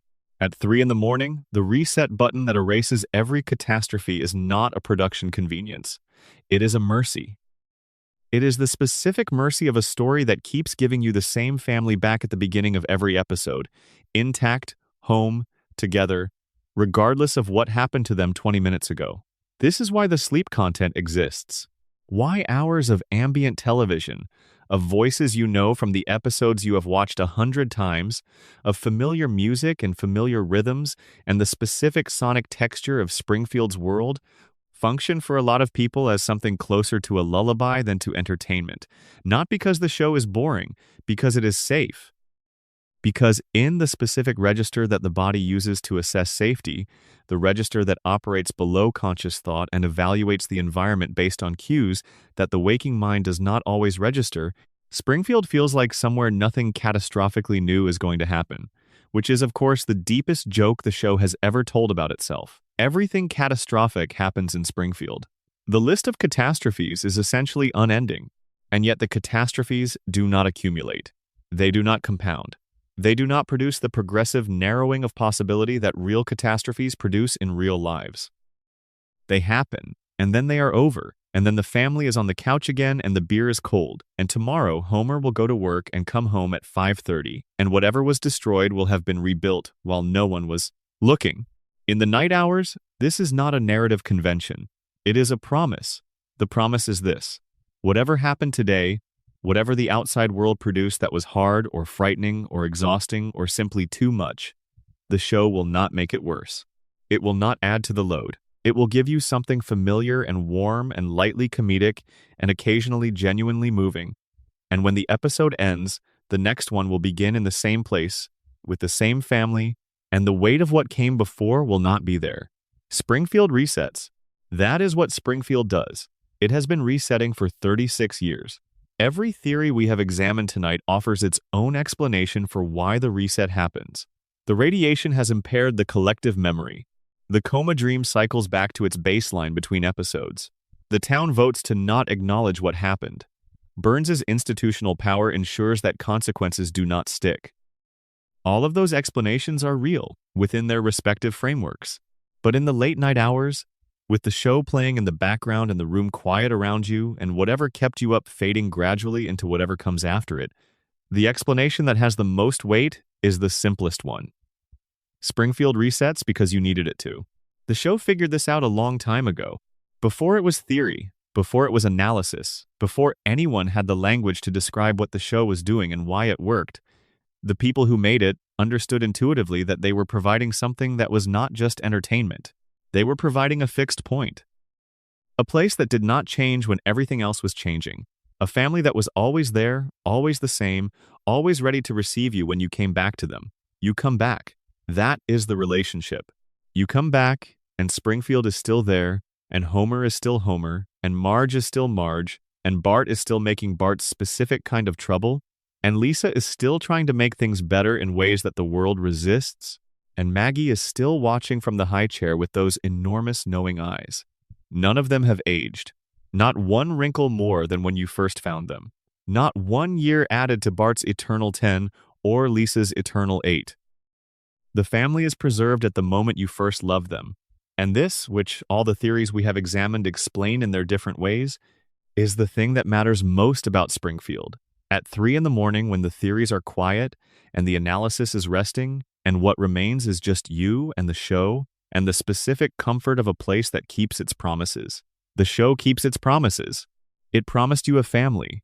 It has given you that family in every episode for 36 years, reliable as anything in American popular culture has ever been reliable. Present at the appointed time, in the appointed form, doing the appointed things. Homer falling down, Marge sighing with patient love, Bart finding the angle, Lisa finding the truth, Maggie watching. It promised you a home. The house at 742 Evergreen Terrace has been there since the first episode and will be there in the last one. Whenever that comes, still lit from the inside, still warm, still unmistakably itself against the Springfield night sky. It promised you that things would go back to normal. They always do. The dome came down, Burns recovered, the town forgot the catastrophe, and remembered the ordinary. The credits rolled and the next episode began in the same place. Things go back to normal in Springfield because, in Springfield, normal is the one thing that can always be restored, regardless of what happened to it. And somewhere in those promises, in the 36 years of keeping them across nearly 800 episodes and 4 hours of content, and all the theories and all the evidence and all the thread pulling and all the careful attention to the things the show has been quietly saying in its margins, somewhere in all of that is the thing that made you press play in the first place. You wanted to go somewhere safe, somewhere you knew, somewhere the rules were familiar enough that you could stop tracking them and just be there for a while. In Springfield, with the family, listening to the sounds of a household that has never quite gone to sleep and never quite woken up, suspended in the gentle hum of the floating timeline, where it is always Sunday and the beer is always cold and Homer is always about to come through the door. The theories are true. All of them, in their way, are true. The contamination is real and the coma is possible and the shooting is unsolved and Maggie knows things she is not saying and Burns is running on borrowed time and borrowed biology and the geography is impossible and nobody ages and the truth is sometimes illegal in Springfield. All of that is true. And also this is true. It is late and Springfield is on and the family is on the couch and the familiar music is playing and nothing catastrophic is going to happen in the next half hour that will not be resolved before the credits roll. Sleep if you can. Springfield will still be here when you wake up. It always is. A final word from Springfield. We have been here for a long time now. We have followed the contamination theory from its first visible evidence, the three-eyed fish in the river, all the way to its logical conclusion, the federal government sealing an entire town under a dome because the alternative was too dangerous. We have sat with Homer in his hospital room and considered the possibility that everything after April 1993 has been the dream of a man who never came back. We have reopened the Burns shooting case and read the evidence again, more slowly this time, and arrived at a different place than the official verdict points toward. We have watched Maggie check her surroundings before reenacting the shooting in private, and we have understood what that behavior means about the intelligence behind those enormous eyes. We have traced Burns through 100 years of medical maintenance and institutional engineering and arrived at the conclusion that his immortality is not a trick of cartoon logic, but the logical outcome of unlimited resources applied to the problem of not dying. We have followed the predictions backward from their source and understood that the show did not see the future because it was watching the present more carefully than anyone else was. We have followed Mona Simpson through the night she kissed her son goodbye and into the decades that followed, and we have seen what her absence did to the person Homer was supposed to become. We have watched a town vote to make truth illegal and exile the last honest man by railroad car. We have searched for Springfield on every map and found it in all the right places and none of the specific ones. We have stared at the floating timeline until we stopped seeing it as a production convenience and started seeing it as a mirror. And in the mirror, we saw ourselves. We are the ones who need the loop to keep running. We are the ones who press play every Sunday and settle into whatever couch we currently inhabit and let Springfield fill the room with its specific combination of warmth and dysfunction and love and decay. We are the ones who have been watching for 36 years and cannot quite imagine a version of Sunday evenings that does not eventually include the couch gag and the theme song and Homer stumbling through the front door. The Simpsons has been hiding something for 36 years. We have been looking at it this whole time. It was not hiding behind a mystery or a fan theory or a piece of canonical evidence left deliberately ambiguous. It was hiding in plain sight in the most obvious place, the place you never look because you are too used to it being there. It was hiding in the fact that we keep watching. In the fact that a cartoon family that has not aged in 36 years still makes us feel something every time we sit down with them. In the fact that Homer's love for his family, expressed through every failure and every recovery and every impossible survival, reaches us every time, even after all the episodes, even after all the years, even now. The Simpsons is a comedy. It has always been a comedy. But underneath the comedy, underneath the gags and the guest stars and the couch variations and the chalkboard lines, there is something that is not a comedy at all. There is the story of a family that was systematically broken by one man's power and one town's complicity, trying every week to hold itself together. A father who may or may not be dreaming, building a version of the life he loves out of whatever material his damaged mind still has access to. A mother who holds everything together with a patience that has its own kind of grief in it. A son who rebels because rebellion is the only available evidence that the world he is growing up in has not won yet. A daughter who keeps asking questions that nobody wants to answer because she is the only one who has not yet given up on the idea that the answers matter. And a baby who is watching all of it from her high chair with eyes that understand more than anyone knows, waiting for a moment that may never come or may already be in motion. That is Springfield. That is what the show has been hiding in every episode for 36 years. Not a mystery, not a conspiracy, something much simpler and much more durable. A family trying to survive in a world that is not quite working the way it is supposed to. Recognizable, broken, luminous, just like ours. Good night from Springfield. Whatever time it is, wherever you are, the house on Evergreen Terrace will be right here when you need it. It always has been. That is the whole point. Section 13. The friendship the show never resolved. Homer and Barney Gumble.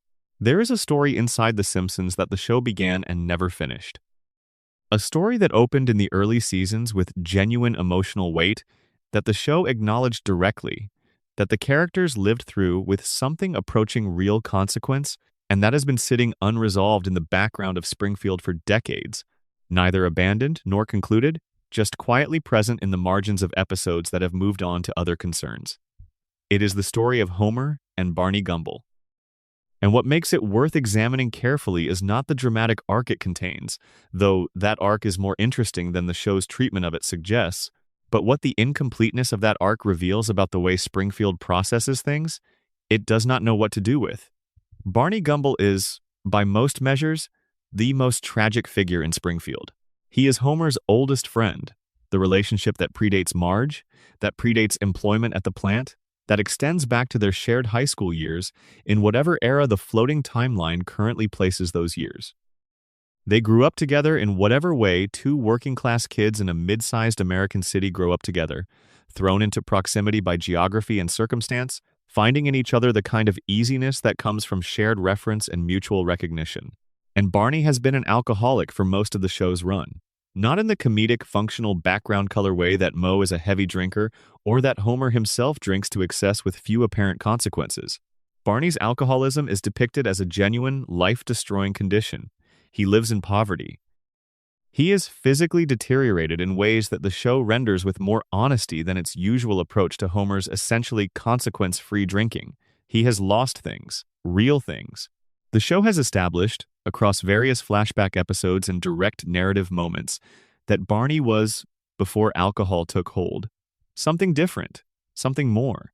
A person with aspirations and capabilities that the drinking has systematically dismantled. One flashback in particular establishes this with startling directness.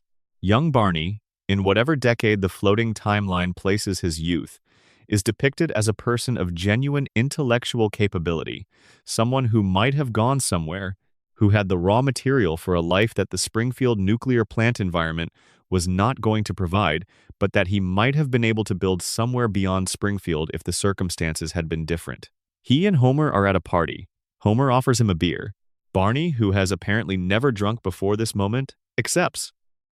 And the chain of consequence that follows from that single moment of teenage social accommodation leads directly to the Barney that we know, standing at Moe's bar, spending his days in a state of continuous intoxication that has become indistinguishable from his baseline reality. The show has told this story. It has been explicit about it. Homer gave Barney his first beer. Homer was the gateway to the addiction that has consumed Barney's adult life. The show has also depicted Barney getting sober. In a season 11 episode, Barney completes a rehabilitation program and emerges into sobriety with something that the show depicts as genuine optimism, a sense of possibility, a tentative engagement with the idea that his life might still contain things worth pursuing. He takes up filmmaking. He makes a short film that is, within the show's logic, genuinely accomplished, the work of someone with real creative capacity that decades of alcoholism had been suppressing. He wins an award at the Springfield Film Festival. He is, briefly, someone who has turned a corner, and then the show mostly returns him to his previous state. Not through a dramatic relapse episode, not through a narrative acknowledgement of what happened to the sobriety, but through the gradual reassertion of Springfield's status quo, the quiet insistence that characters return to their established positions in the landscape, that the dynamic that makes the show work be restored. Barney drifts back to his bar stool. The film career is not mentioned again. The sobriety recedes into the background of his characterization without ever being formally revoked. This is Springfield's relationship with recovery, with the possibility of genuine change, with the idea that a person can be in a terrible condition and do the work necessary to move towards something better, and that the movement will stick, will have consequences, will produce a different Barney than the one who walked into the rehabilitation program. Springfield does not allow genuine recovery. Not because the show's writers are indifferent to the emotional stakes of Barney's story. but because genuine recovery changes things, and Springfield is a place where things do not change. The same force that prevents Homer from aging, the same social contract that made the town vote to erase the truth about Principal Skinner, the same mechanism that causes Springfield to forget every catastrophe by the following episode, applies to Barney's sobriety. The town cannot accommodate a sober Barney any more than it can accommodate an aging Bart. The system requires Barney to be at the bar, requires him to fill the specific role in Springfield's social ecology that his alcoholism makes him available for, and the system quietly reasserts this requirement every time the story tries to move in a different direction. Homer's role in all of this is the thread that the show introduced and then chose not to follow to its conclusion. Homer gave Barney his first drink. Homer is, in the most direct causal sense the show establishes, the origin point of the addiction that has defined Barney's adult life. The show knows this. It has depicted it explicitly, and yet Homer has never been shown to fully reckon with it, never been shown to sit with what he did to his oldest friend in a moment of thoughtless teenage social accommodation and carry the weight of the consequence. The radiation theory has a specific application here. If Springfield's contaminated environment has been degrading the cognitive capacity of its residents, then Homer's inability to connect his action to its consequence, to hold the causal chain from that teenage beer to the man sitting on the bar stool in his 50s, is not a moral failure in the conventional sense. It is a neurological one.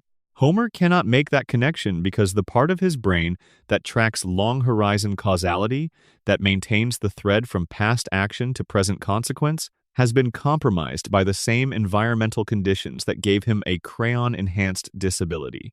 He is not avoiding accountability. He genuinely cannot process accountability of this complexity. The radiation took that from him. But Barney can make the connection. Barney is sitting with it every day. Barney knows where it started. Barney has been living in the consequence of that single moment of beer acceptance for his entire adult life.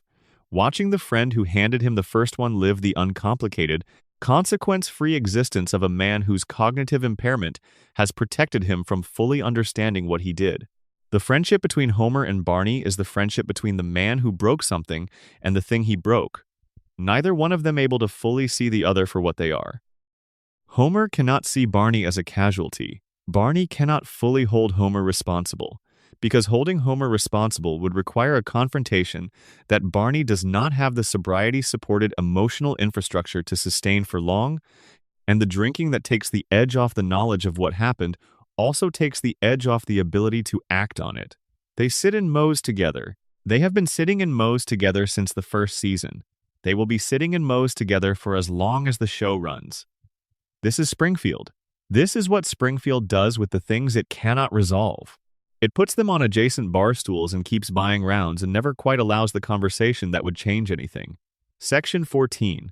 The Simpsons house and what it actually costs. 742. Evergreen Terrace. The address appears in the show's opening credits, in dialogue, in the visual logic of every exterior shot that establishes the family in their neighborhood, in the accumulated geography of 36 seasons of episodes that take this location as their gravitational center. It is the most famous residential address in the history of American animation. More people can visualize the house at 742 Evergreen Terrace with immediate confidence than can visualize the house they grew up in if they have been away from it long enough. The house is a significant piece of evidence in its own right, and not just for the architectural and aesthetic details that make it immediately recognizable. The house is evidence because of what it tells you about the economic conditions that sustain the Simpson family, and what those economic conditions tell you about what Springfield has done to Homer's earning capacity, and what Homer's earning capacity reveals about the system he operates within. Homer works at a nuclear power plant as a safety inspector. This is not a high-status position. It is, by the standards that the show has established about how Springfield's economy works, a working-class job. Homer does not make decisions. He does not manage people. He occupies a position in the facility's operational hierarchy that exists primarily to provide the appearance of safety oversight rather than the substance of it. His salary, while never specified in precise canonical terms, is established through various plot points and background details as something that places the Simpson family in the category of working-class American families. They do not have financial security. Money is frequently a source of stress. Homer takes on additional jobs in many episodes specifically to supplement his primary income. And yet the family owns a home on a suburban street, in a neighborhood with other owned homes, with a backyard and a basement and enough interior space to accommodate 5 family members, plus a dog and a cat with a degree of comfort that feels, in the contemporary American context, increasingly aspirational rather than ordinary. This is one of the show's most quietly accurate satirical observations, though it is one that has become more pointed with time. The economic conditions that made it possible for a single income from a non-supervisory position at an industrial facility to support home ownership, automobile ownership, and a family of 5 with a stay-at-home parent were the conditions of a specific era of American economic life that the show began in, and that have progressively eroded across the 36 years of the show's run. In 1989, Homer's economic situation was recognizable and realistic for a working-class family in a mid-sized American city. By 2025, Homer's economic situation is a fantasy. The floating timeline creates an interesting distortion here. The show's present is always the viewer's present, which means Homer's economic circumstances are always being evaluated against the viewer's current economic reality. And as that reality has shifted, as the gap between working-class wages and housing costs has expanded into what is now a chasm rather than a step, the Simpson family's home ownership on a single nuclear plant worker's salary has quietly transformed from a realistic depiction of achievable working-class stability into something closer to a fairy tale. The show has acknowledged this in the specific way the show acknowledges things it is not ready to fully address. Various episodes have Homer facing financial ruin, losing the house in scenarios that play out as high-stakes comedic crises before being resolved in the final act. The financial precarity is real within the show's logic. It is just never allowed to become permanent. Homer loses the house and gets it back. The family faces bankruptcy and recovers. The crisis resets, because Springfield resets, because nothing can be allowed to permanently change. But the house itself, the specific material object of 742 Evergreen Terrace, has been doing something more interesting than just serving as a setting for 36 years of family comedy. It has been serving as a measuring stick. Every time a viewer looks at that house and feels the specific mix of recognition and longing that the show has always generated, they are measuring the distance between what the house represents and what their own housing situation is. And over 36 years, for most of the show's audience, that distance has grown. The house is the American dream as Homer experiences it. He has it. He holds it in the specific, uncomplicated way that people who have not fully processed how precarious their holding of it actually is tend to hold things. He does not think about mortgage rates or property taxes or the structural maintenance that the house would require if the show's universe were subject to the entropy that afflicts real houses. He just has it. The way he has Marge. The way he has his job. The way he has Springfield. Without fully understanding any of these things to be contingent, to be arrangements that could change, because the part of Homer that would normally track contingency has been compromised by decades of environmental damage. The radiation theory's application is gentle here, but present. A population whose critical thinking capacity has been impaired by chronic radiation exposure is, among other things, a population that is unlikely to effectively advocate for the economic conditions that would preserve their standard of living against the forces that erode it. Homer does not fight Burns for higher wages. Homer does not organize with other plant workers to improve their conditions. Homer does not make the connection between his inadequate compensation and the accumulating difficulty of maintaining the life he has built around that compensation. He earns what Burns pays him, he spends what he earns, and the house is there when he comes home. And that feels like enough because the damage to his long horizon planning capacity makes it genuinely difficult to see the trajectory he is on. 742. Evergreen Terrace is not just a setting. It is an argument about what the American working class was told it could have and what it has progressively been losing, rendered in cartoon form and visited weekly by an audience that knows the argument from the inside and comes back to Springfield. Partly because Springfield is one of the last places where the argument still resolves in Homer's favor. Section 15.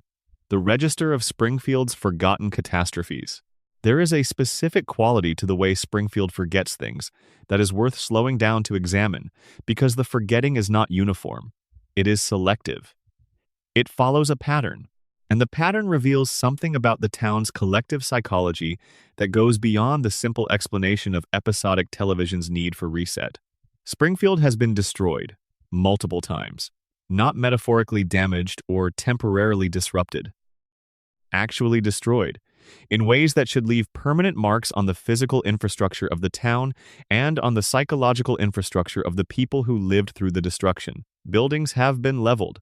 Entire neighborhoods have been altered by events so significant that the show devotes full episodes to establishing their enormity. And then the next episode begins, and the buildings are back, and the neighborhoods are restored, and the people who lived through the destruction have apparently decided, collectively and without discussion, to proceed as if the destruction did not happen. The dome is the most vivid example. The federal government sealed an entire American town under a glass barrier. The specific logistical challenge of doing this, the engineering requirements, the legal authority required, the national news coverage that an event of this magnitude would generate, makes it one of the most significant events in the show's history by any reasonable measure of scale. An entire American community was physically contained by federal action because its environmental contamination had been deemed too severe to permit continued contact with the surrounding region. This did not happen quietly. This did not happen without notice. Springfield was in the news, in the national consciousness, in the federal government's active operational management for the duration of the dome's existence. The people inside the dome experienced what amounted to a siege, a period of confinement and crisis that would, in any real community, leave permanent marks on the social fabric and the psychological health of every person who lived through it. And then the dome came down. And the next episode, Springfield was Springfield again. The plant was operating. Homer was going to work. The family was on the couch. Whatever the dome episode had established about Springfield's relationship with the federal government, about the severity of the town's environmental contamination, about the personal and political crisis of being sealed inside an environmental hazard zone by the EPA, none of it appeared in the subsequent episode's baseline reality. The town forgot. The show has always explained this as the necessary convention of episodic storytelling, the requirement that each episode be accessible to viewers who may not have seen the previous one, that the stakes of any given adventure not permanently foreclose the possibilities of future ones. This is a real constraint. It is a real creative limitation. Episodic television in general, and animated episodic television in particular, operates with reset buttons because the alternative, a show where every consequence of every episode compounds into a progressively more constrained narrative space, is very difficult to sustain across hundreds of episodes. But the contamination theory and the collective denial theory, read together, suggest something more specific about why Springfield forgets the things it forgets and how that forgetting actually functions within the community. The forgetting is not random. It is not comprehensive. Springfield does not forget everything. Characters carry biographical details and relationship histories across episodes in ways that demonstrate a selective continuity, a maintenance of information that the narrative needs while discarding information that would create complications. Homer remembers that Burns cannot remember his name. Ned remembers that Homer was responsible for Maude's death, at least sometimes. The Flanders-Simpson history is present even when it is not being actively referenced. The town remembers the things that define its structure and forgets the things that would require its structure to change. The dome is forgotten because remembering the dome would require acknowledging the contamination. The contamination would require confronting the plant. The plant would require challenging Burns. Challenging Burns would destabilize the economy. Destabilizing the economy would threaten the survival of the town.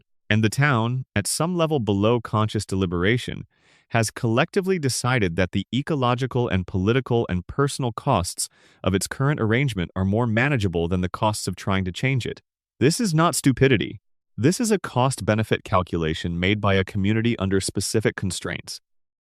The constraints include the economic dependency on Burns's plant, the cognitive impairment that makes complex long-term planning difficult for most residents, the absence of functional institutional channels for the kind of organized collective action that would be required to challenge a billionaire whose resources dwarf those of the entire community, and the historical precedent, established across decades of failed attempts to hold Burns accountable, that challenging the power structure produces no lasting results. Given these constraints, forgetting is rational.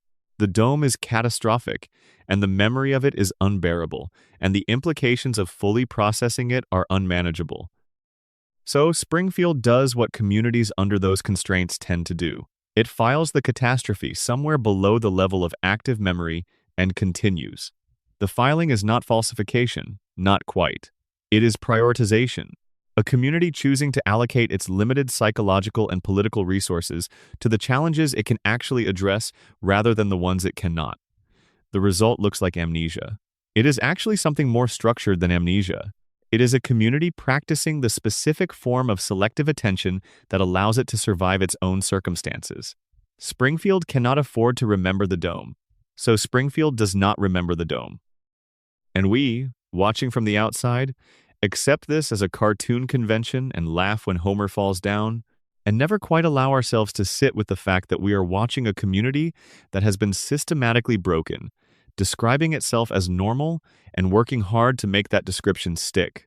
Section 16. What Lisa has been trying to tell us all along.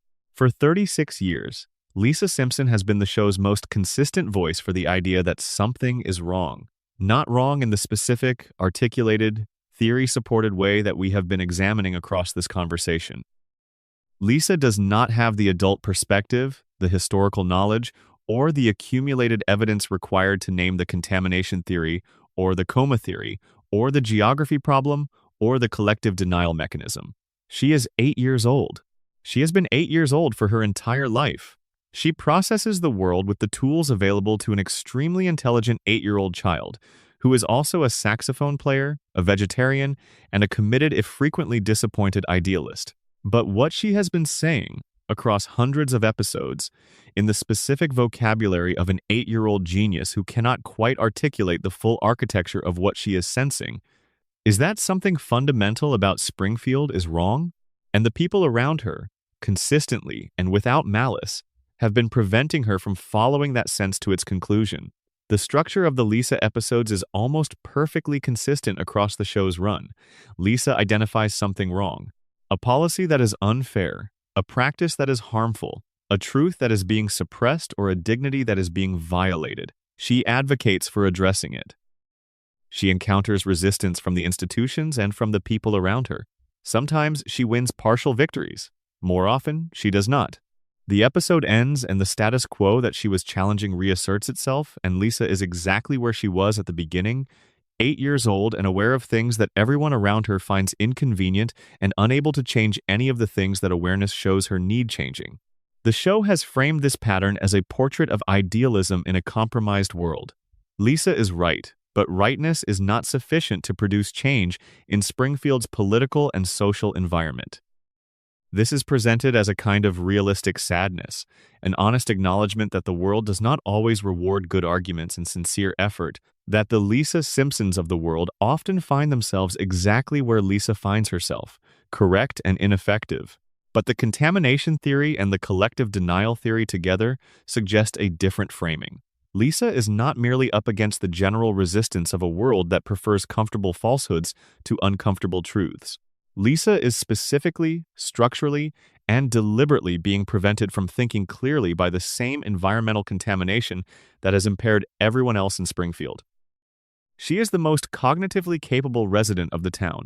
She has an IQ that the show has placed at genius level, and she is still operating below her potential, still producing analysis that is correct but incomplete, still reaching conclusions that stop just short of the full picture, because even genius-level cognition operating inside a contamination zone is impaired cognition. What would Lisa understand if the crayon were removed from Springfield's water? What would she see if the contamination were neutralized and her extraordinary brain were allowed to operate without the suppressive effect of decades of environmental radiation? The show gave us a glimpse of this possibility when Homer's crayon was removed and he became brilliant. But Homer's baseline was so low that even the removal of the crayon only brought him to a level that the show depicted as functional genius. Lisa's baseline is already extraordinary. What does Lisa's mind look like without the contamination? The show does not show us this, for the same reason it does not show us the resolution of any of the threads we have been pulling on tonight. because showing us would require committing to a version of Springfield that acknowledges what Springfield actually is, and that acknowledgement is the one thing that the show, across 36 years and nearly 800 episodes, has never been willing to make explicitly. But Lisa has been making it implicitly in every episode through the consistent pattern of her attempts and her failures. She is the show's conscience and its most reliable narrator, impaired but not silenced, 8 years old and already carrying the weight of everything she can see that nobody around her will acknowledge. And what she can see, assembled from episode to episode across the full span of the show's history, is essentially the complete picture. The plant is wrong, the billionaire is wrong, the way the town treats the truth is wrong, the way the town treats the people who speak the truth is wrong, the way nobody ages is wrong, the way nothing changes is wrong.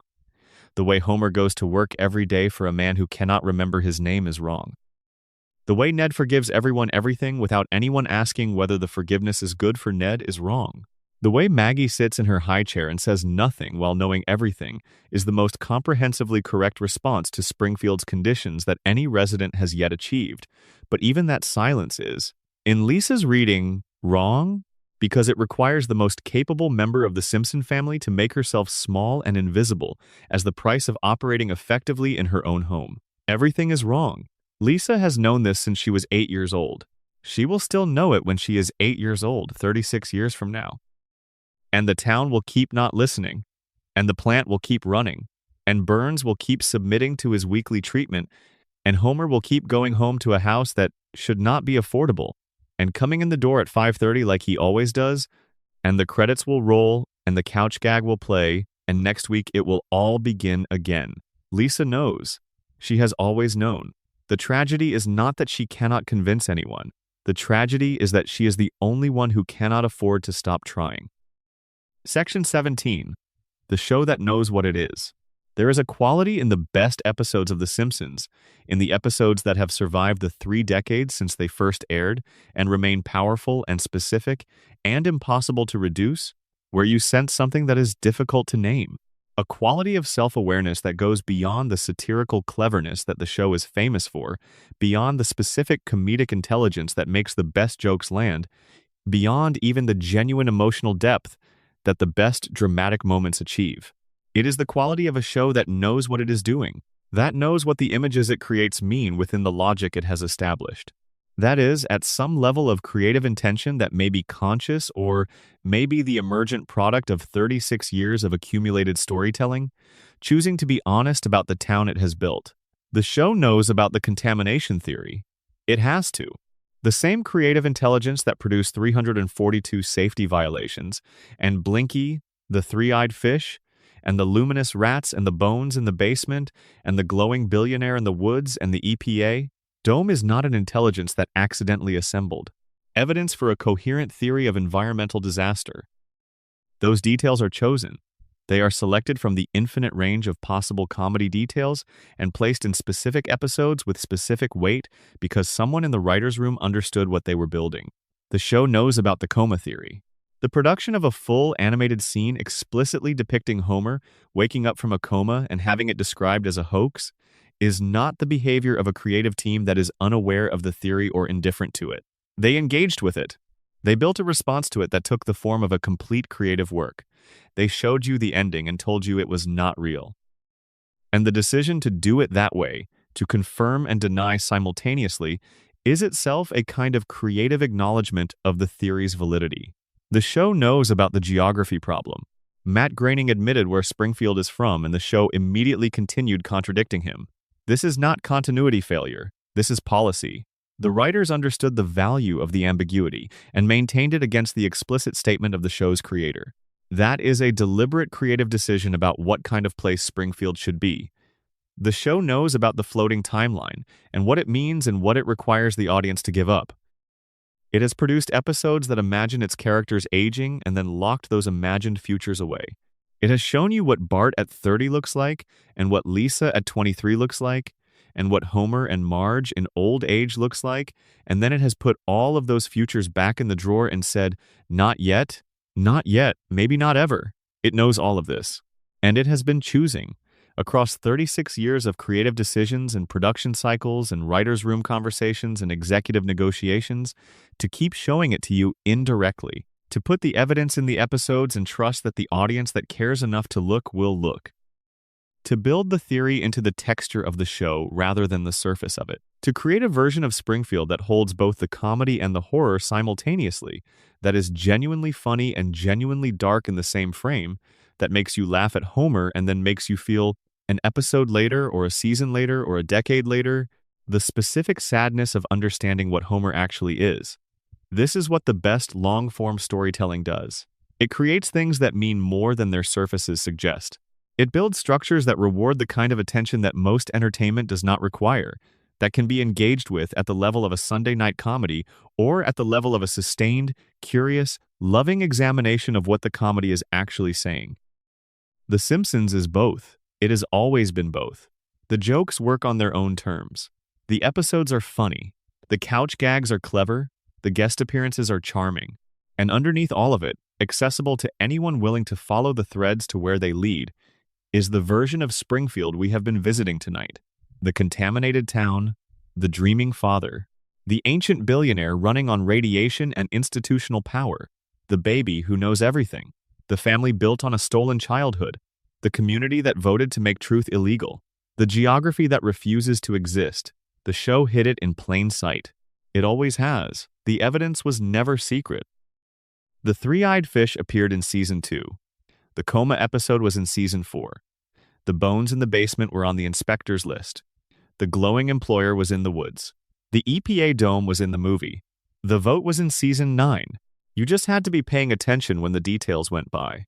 And if you are the kind of person who is still awake at this point in the evening, still following the thread, still sitting with all of this in whatever room you are in and whatever night this is, then you are the kind of person who pays attention. You always have been. Springfield has always known that about you. That is part of why you keep coming back. Section 18. The secondary characters who hold the mirror. Springfield is a town with a deep bench. Most discussions of The Simpsons focus reasonably on the family at the center of it, on the 5 yellow people who live at 742 Evergreen Terrace, and whose relationships and histories and individual psychologies the show has developed with more care and consistency than any other animated family. But the secondary characters who fill out the town's population are not just set dressing or walking punchlines, they are a supporting cast of evidence. Each one of them, examined carefully, adds a data point to the picture the show has been building about what this place actually is and what it has done to the people who live here.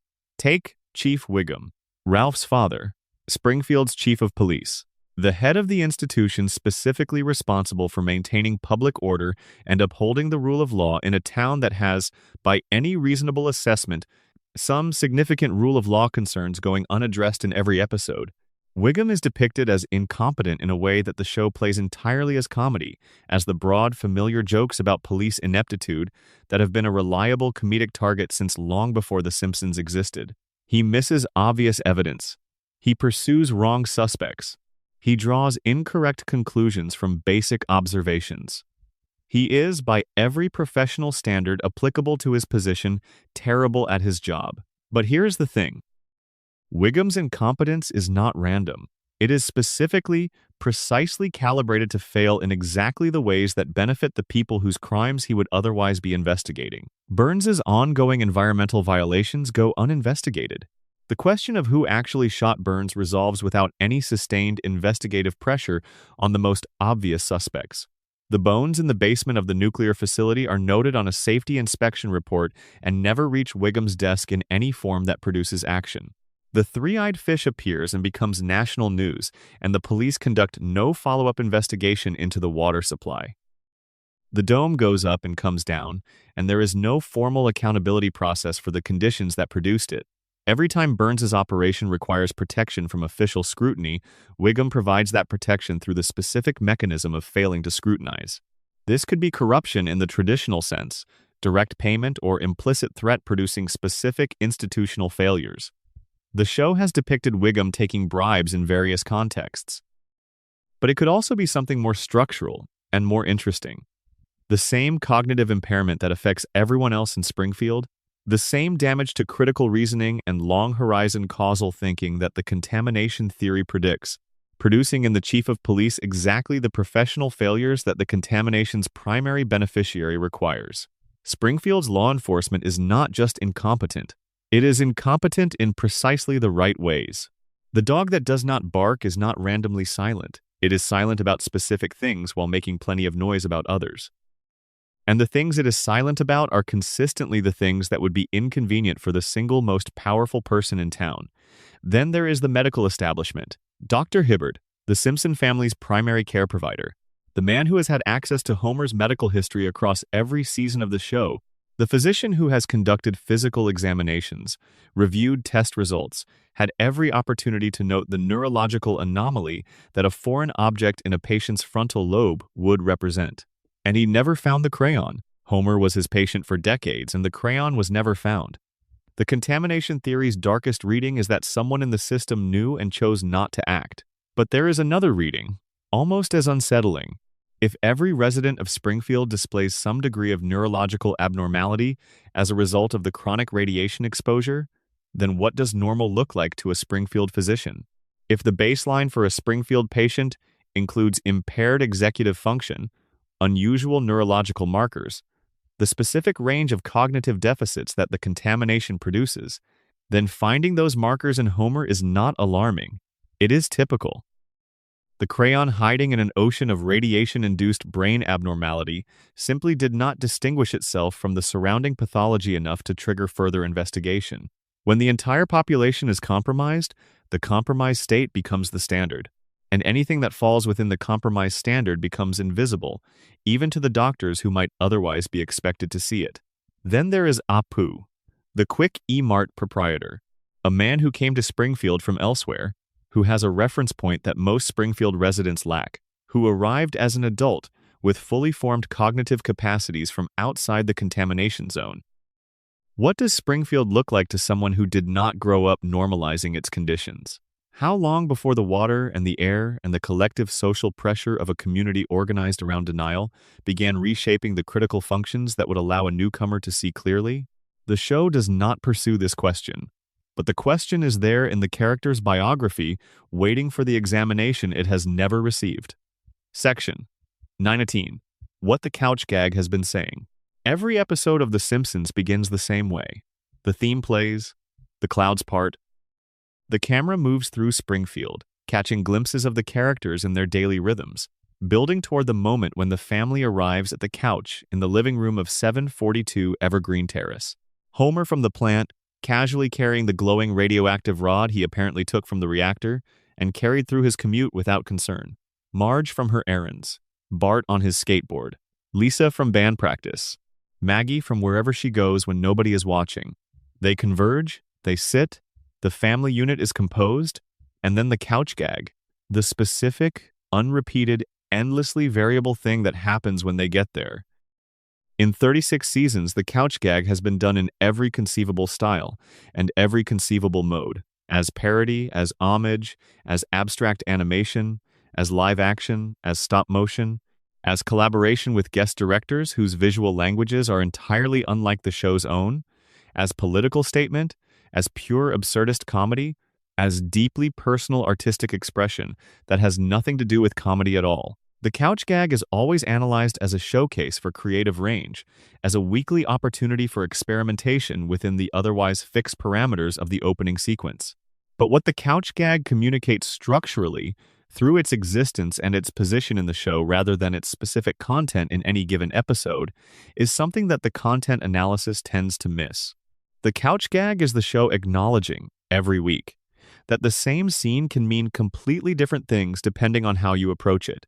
The family arriving at the couch is invariant. It is the show's constant. The family exits their individual trajectories and arrives at the communal space. This always happens. But what happens when they get there is not invariant.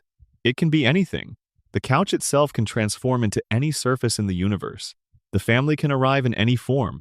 The scene can be beautiful, or terrifying, or funny, or melancholy, or incomprehensible.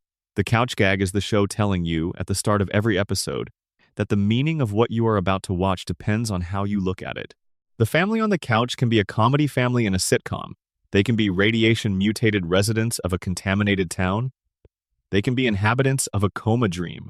They can be the subjects of a conspiracy that reaches from the first episode to the most recent. They can be us, on our own couches, watching them on theirs, with the distance between those two couches being anything from very far to almost nothing at all. The couch gag has been making this argument since 1989. The form of the show's opening, the specific choice to end the credits with an unrepeated, unpredictable event in the place where the family gathers, has been a weekly invitation to approach what follows with the understanding that the surface is not the whole story. The comedy is real, the darkness is real, the love is real, the contamination is real. All of these things can be true simultaneously about the same family on the same couch. You were always being asked to look more carefully. The couch gag was the request. Everything we have been exploring tonight is the answer.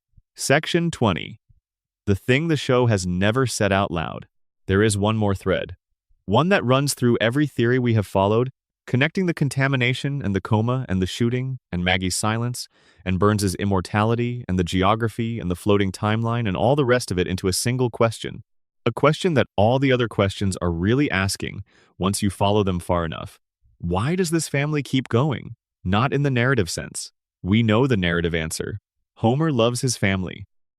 Marge holds everything together. Bart tests limits. Lisa questions everything. Maggie watches and waits. The narrative engine of the show is clear enough. The deeper question is, given everything Springfield has done to these people, given the contamination and the stolen mother and the engineered impairment and the collective denial and the billionaire whose entire operation has been specifically designed to ensure that Homer Simpson cannot escape the conditions that benefit Burns at Homer's expense, given all of this accumulated weight pressing down on a family that should, by any reasonable structural analysis, have collapsed under it, why are they still intact? Why are they still, at the end of every episode, still recognizably and genuinely a family? Because they are.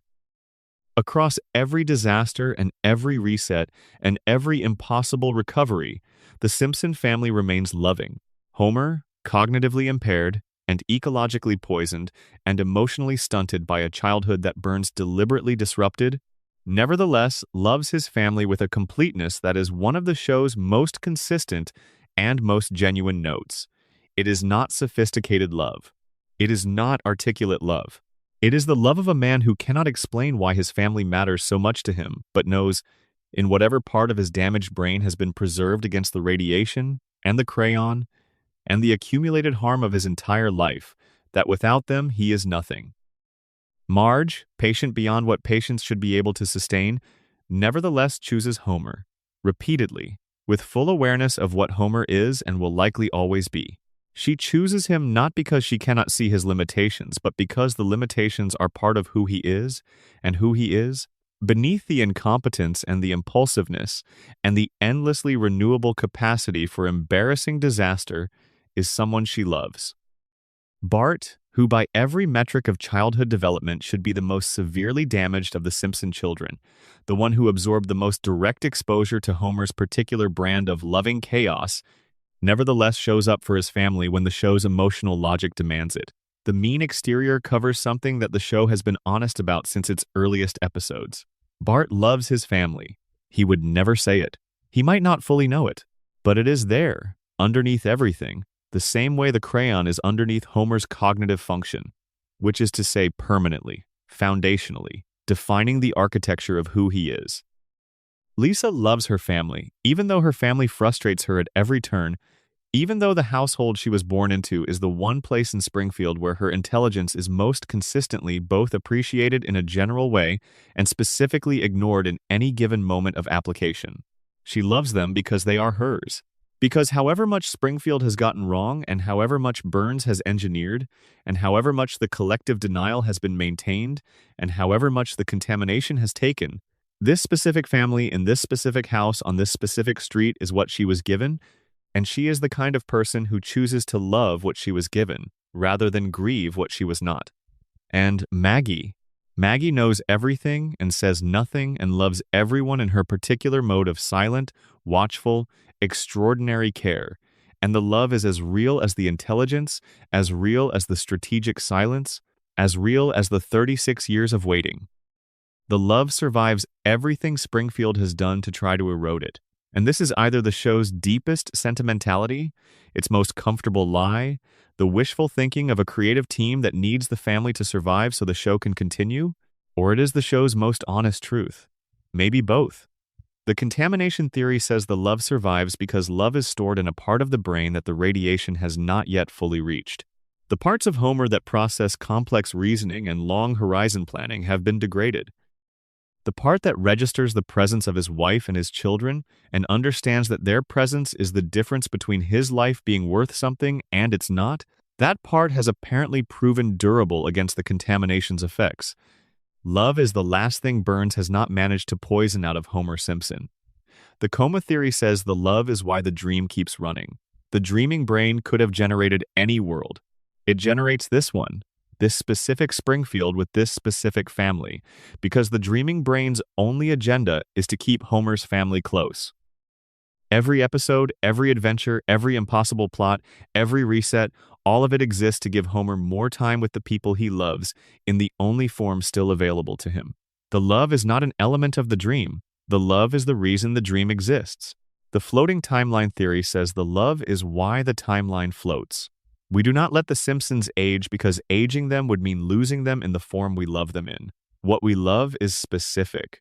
We love this family in this configuration at these ages, in this house, on this street, and we press the pause button and hold it every week because we cannot afford to let them change into something we would have to learn to love all over again.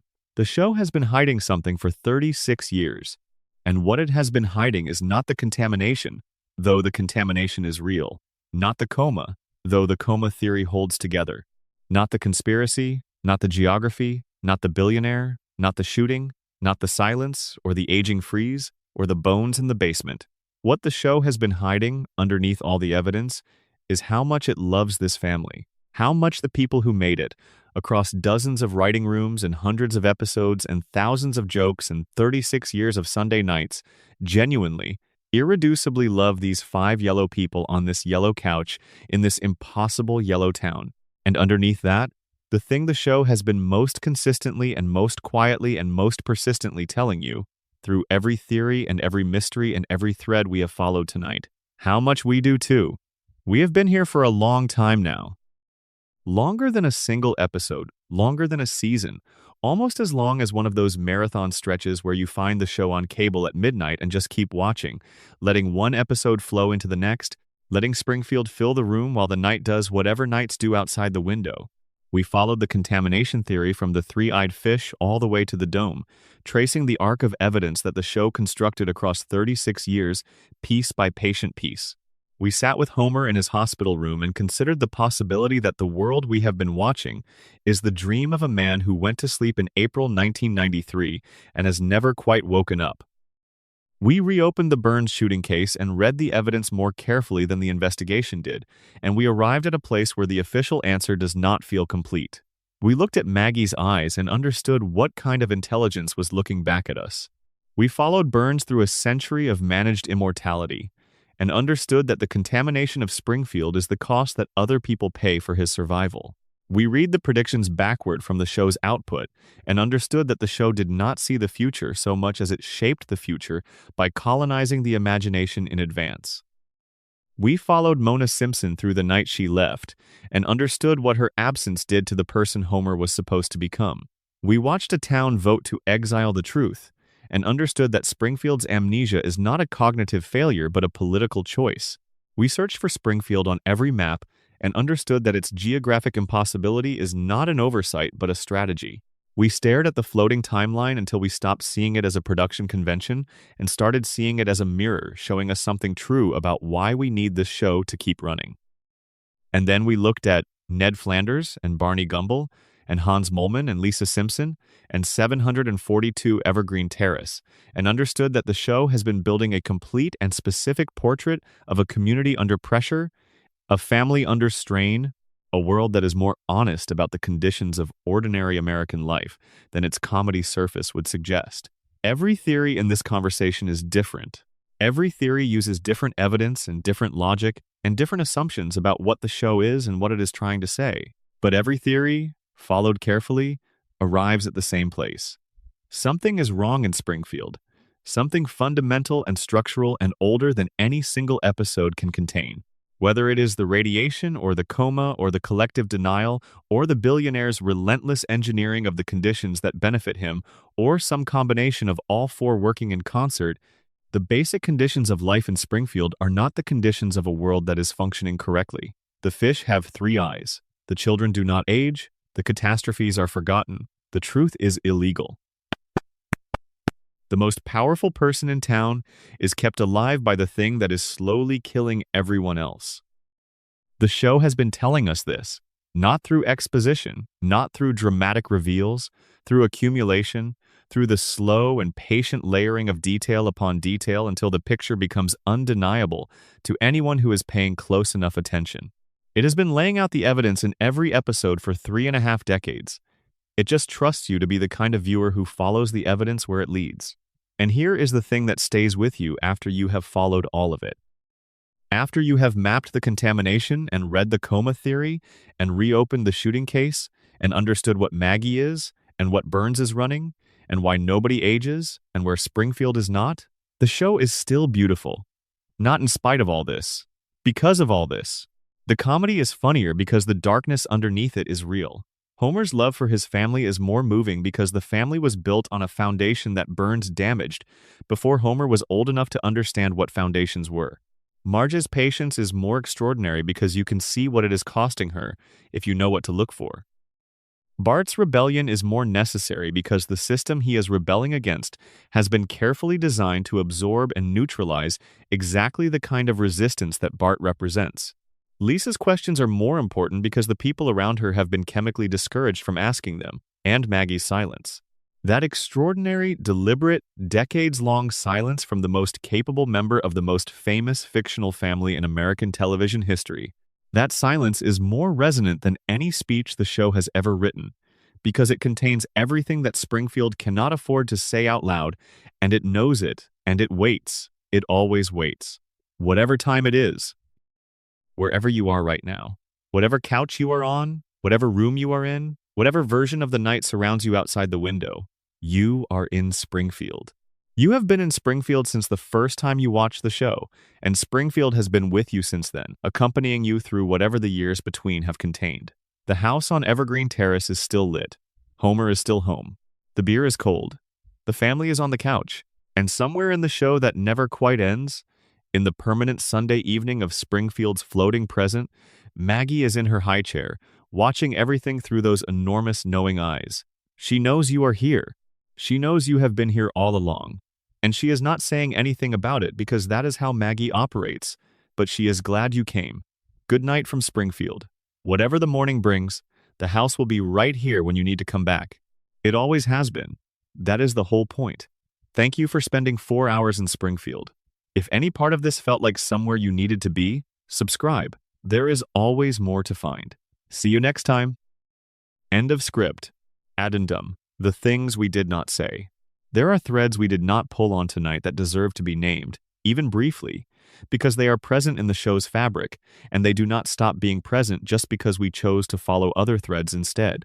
The Simpsons has a long and complicated relationship with its own past. There are episodes in the early seasons that the show's creators have since expressed discomfort with, that reflect assumptions or approaches that time and cultural evolution have made uncomfortable. The show has always been a product of its moment, which means it carries the marks of every moment it passed through. Some of those marks are ones the show would handle differently today. Some are ones that continue to generate legitimate discussion. The show's relationship with Apu Nahasapi Mapetalon became a significant cultural conversation, particularly after 2017. The character, voiced for decades by a non-South Asian actor, embodying a set of accent-dependent comedic conventions that drew on stereotypes as much as specificity, became a focal point for broader questions about how animated shows handle characters whose cultural identities they portray from the outside. The show's response to this conversation was, to many people's frustration, to essentially sideline the character rather than engage with the questions his presence raised. Apu appeared rarely in later seasons. The show chose withdrawal over reconstruction. This is worth noting because it reveals something about how the show navigates its own complications that connects to the broader pattern we have been examining. When confronted with a version of its own history that had become uncomfortable, Springfield, the actual producers of the actual show, responded the way the fictional Springfield responds to uncomfortable truths. It found a way to make the conversation smaller, to reduce the visibility of the thing generating the discomfort without addressing the underlying condition that generated it. Apu is still there, in the background of the town, as he always was. He is just less visible, which is a kind of resolution that Springfield has always been good at. Not resolution, reduction, making the problem smaller rather than solving it. The vote was held. The result was withdrawal. The truth, in this instance, the truth about how the show had been drawing a specific community, was not exiled by railroad car. It was simply given less screen time and less dialogue until the conversation moved on to other things. This is the show being honest about itself in the most uncomfortable way possible. Not through meta-commentary or self-aware winking, but through the specific failure mode it keeps depicting in its fictional community expressed through its own production decisions. The show about a town that cannot confront uncomfortable truths sometimes cannot confront its own uncomfortable truths. It does not make the show less worth examining. It makes the examination more complete. The Simpsons is the longest-running scripted primetime series in American television history. It will almost certainly still be running when this script is heard. It may still be running when everyone currently alive is gone, a permanent fixture of whatever delivery mechanism carries content to human attention in the centuries ahead, a Springfield that existed before most of its future audience's grandparents were born, a yellow family on a yellow couch in a yellow town that never ages, surrounded by the accumulated evidence of everything it is and everything it has hidden, waiting for you to come back. You will come back. You always do. And when you do, Springfield will be right where you left it, exactly as you left it. Homer will be coming home at 5:30, Marge will be making dinner, Bart will be doing something that requires addressing, Lisa will be reading, Maggie will be in her high chair, watching. The show never promised to be simple, it only promised to be there. It has kept that promise for 36 years. Whatever night this is, whatever brought you here, that promise holds. Good night. If you are still here, you are exactly the kind of person this was made for. Subscribe, and we will keep going deeper. There is always more. End of script. Addendum 2. The Things That Stay. After everything, after the contamination and the coma and the shooting and the silence and the immortality and the geography and the timeline and the friendship and the house and the couch gag and the myth and the long Springfield, nights after all of it, there is something that the analysis cannot fully account for, something that sits outside the framework of every theory we have built and that the theories point toward without being able to contain. The show is 36 years old. It has produced nearly 800 episodes. It has employed hundreds of writers and animators and voice actors and producers.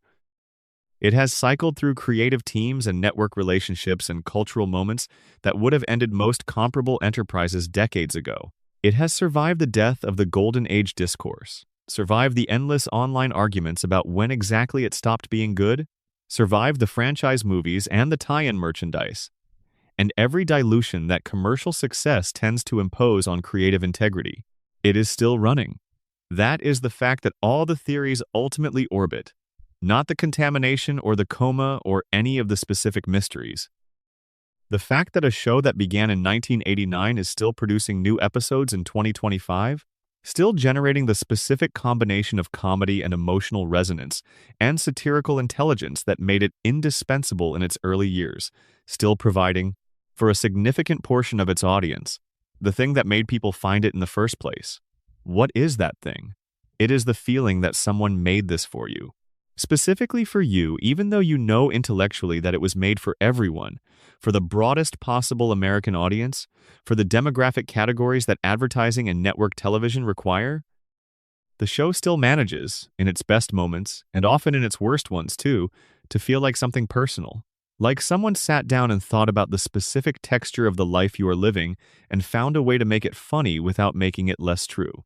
Homer's specific brand of loving incompetence. Marge's specific brand of patient exhaustion that is not quite resignation. Bart's specific brand of rebellion that never quite becomes cynicism. Lisa's specific brand of idealism that never quite becomes bitterness. These are not universal character types. They are specific people, rendered with enough specificity that they feel like people you know, people who are related to you, people who are you in specific moments of specific days. That is what 36 years of consistent creative attention to the same family produces. Not nostalgia, not familiarity, but something more than either of those things. A relationship. The specific, long-duration, comfortable, and complicated relationship that you have with the people who have been part of your life for long enough to feel permanent. The Simpsons is permanent.